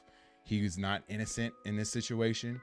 He should not be. He's not 100% innocent in this situation. So I hope that makes sense. BB says, I lost the comment. But Disney doesn't believe in second chances. No. Well, I don't know. I think you could say that they gave Robert Downey Jr. a second chance after what he did when he was younger. And I know they weren't the first ones. Joe James, what is up, my man? I appreciate you for checking out the stream. Go ahead and hit that like button, hit the subscribe button, bro. I need all the subs I can get, man. We do this every week. We talk about Daredevil Born Again. We talk about so many other movies and TV shows on the channel. So go ahead and check that out, please. And I guarantee you'll find something else that you like, even if it isn't just Daredevil Born Again. We cover so many shows. We've done so many videos. I put out so many shorts. Yeah, but please hit that like button, man. It helps the channel out. Hit that subscribe button. It helps the channel out. So, said, what's good, gang? What's good? What's good, gang? Bring him back as Kang. I would like to see that just as a character and just for continuity. I know that they probably can't do that with everything that's been going on with him and his legal situations. I know that they can't do that, at least not right now. But I think that he would have been a great Kang if they would have written him correctly and would have written him as strong as they needed to have written him. But yeah, I don't think that they're going to be able to bring him back anytime soon, unfortunately. Yeah, but I think that he's a great actor. As a person, I'm not so sure. Might not be the best person, but hey, there's a lot of people that aren't the best people but are very talented at what they do. So I get that. So yeah, I hope that we get a good resolution to the multiverse saga. What that resolution is going to be, I don't know. We can talk about Dr. Doom a little bit real quick. I love some of the theories that people have put out there that he is potentially that Tony Stark that we know, played by Robert Downey Jr., is actually a variant of Victor Von Doom, and that Kang was tinkering around with the timelines and wanted to save the sacred timeline, so he made this version of Victor Von Doom be adopted by the Starks and end up being Tony Stark because he knew he would be a hero and he would not allow that timeline to be destroyed. So I wonder, and like I said, that's all rumor and conjecture. That's what I've heard. That's what I've read. So who knows if that's true? But if it is true, I think that's a great way of introducing that character. I think that's a great way of making him be relevant, and a great way of bringing back Robert Downey Jr. and not doing it in a cheesy way or in a way that's going to soil a great cinematic death that he had. BB says, I was in a relationship where my girlfriend left me with bruises and everything, but no one would ever pay attention to this since the victims are predominantly women. Yeah, man, I can relate. Glad for Majors that he is out of this toxic trap and moving on. Sometimes careers just go bad. Does not change the fact that he is wrong, but still, yeah, I'm with you. 100% with you, man. I think there was a lot of wrong going on with that relationship. Sometimes, well, not sometimes, every time. Toxic people do not need to be in relationships together. If you're toxic, you need to work on yourself. You don't need to be with anybody. You need to get yourself together first and foremost. And it sounds like these were two toxic people who found each other and probably had some great times and some unbelievably horrible times. And that's a dangerous, dangerous, dangerous situation. And you can see what it turned into. You can see exactly what it turned into with somebody ended up being convicted of a crime and somebody else receiving physical damage. Yeah, horrible situation. Horrible situation. But yeah, man, I've been playing my ending music for like the last 20 minutes. Katie is gonna kill me. You lifted my spirits, man. Just thank you. Oh, bro. Hey, man, look. This is what I gotta tell you. And this is what I gotta tell everybody who's watching right now. It is rough being on YouTube and struggle streaming, like, and having like 1 or 2 people and having to watch the stream yourself because you want to at least count yourself as one view. Like, I've been there and I am still there. Like, this is the biggest stream I've had in a while. And you know, still not that big, but like when we were doing Agatha All Along, we had some crazy big streams in. Like that was fun. That was fun. We were popping then. Back when WandaVision was out, we were popping then. And for whatever reason, it fell off, and then the growth just stopped. We stopped doing the channel for a while, but we've been going hardcore for the last like 6-7 months. And I'm really trying to get over that 500 sub threshold. And I can't do that without people like you, my man. I can't do that without folks who will come in the chat, who will chat it up, who will talk it up. And when I tell people, like, you know, when they sub to the channel, I usually play the Vin Diesel, like, you know, I just a friend, you part of the family. Like, you legitimately are. Like, yo, like, I'm not gonna be one of those people who, you know, you get 10,000 people in the stream and then all of a sudden you not, you know, oh, now I'm bigger, I don't need to talk to my chat, I'm just gonna refer to you guys as my chat now. Like, nah, man, you guys are family, and I appreciate you for chiming in, finding the stream, hitting the like button, hit the subscribe button, man. Like, what more can I ask for? And you interacted with me for half hour, you know, like that's great.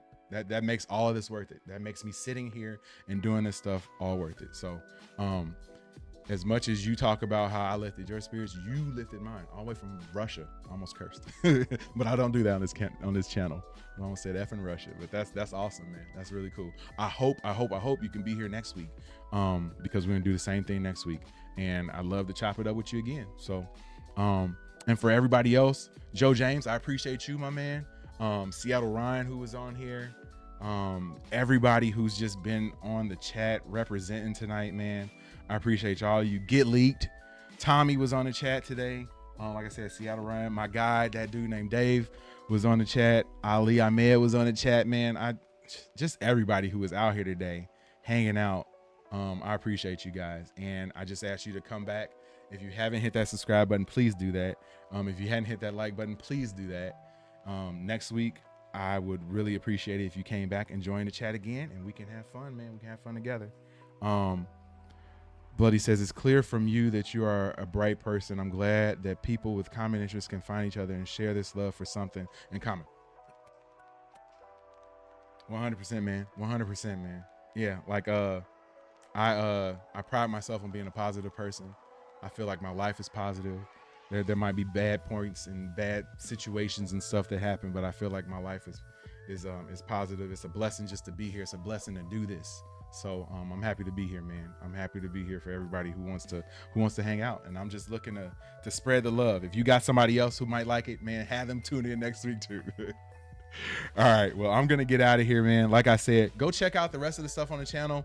If you're bored, I would appreciate it. I'd appreciate all the likes. I appreciate the subs. And like I said, man, we are on the road to getting 500 subs. The sooner we get there, then I can get monetized. And then I'll really be hitting it hardcore with this stuff, man. So I really appreciate you guys for watching. I hope you have a great week. I will see you back here next week. If you like other stuff, and when I say next week, I mean just for Daredevil Born Again. Like, I do other live streams. I'll be on here live streaming some other stuff later on in the week too. So now that you're subbed, keep an eye on the channel. You might see something else you like. I love to talk about Mr. Ballin videos all the time. The Wi-Fi's videos, stuff that'll also, you know, flex your brain a little bit too. But yeah, I appreciate you too, man. Bloody, have a good week. And I will see you guys, all of the rest of you guys, I will see you when I see you. I hope you have a great week too. Peace out. Much love.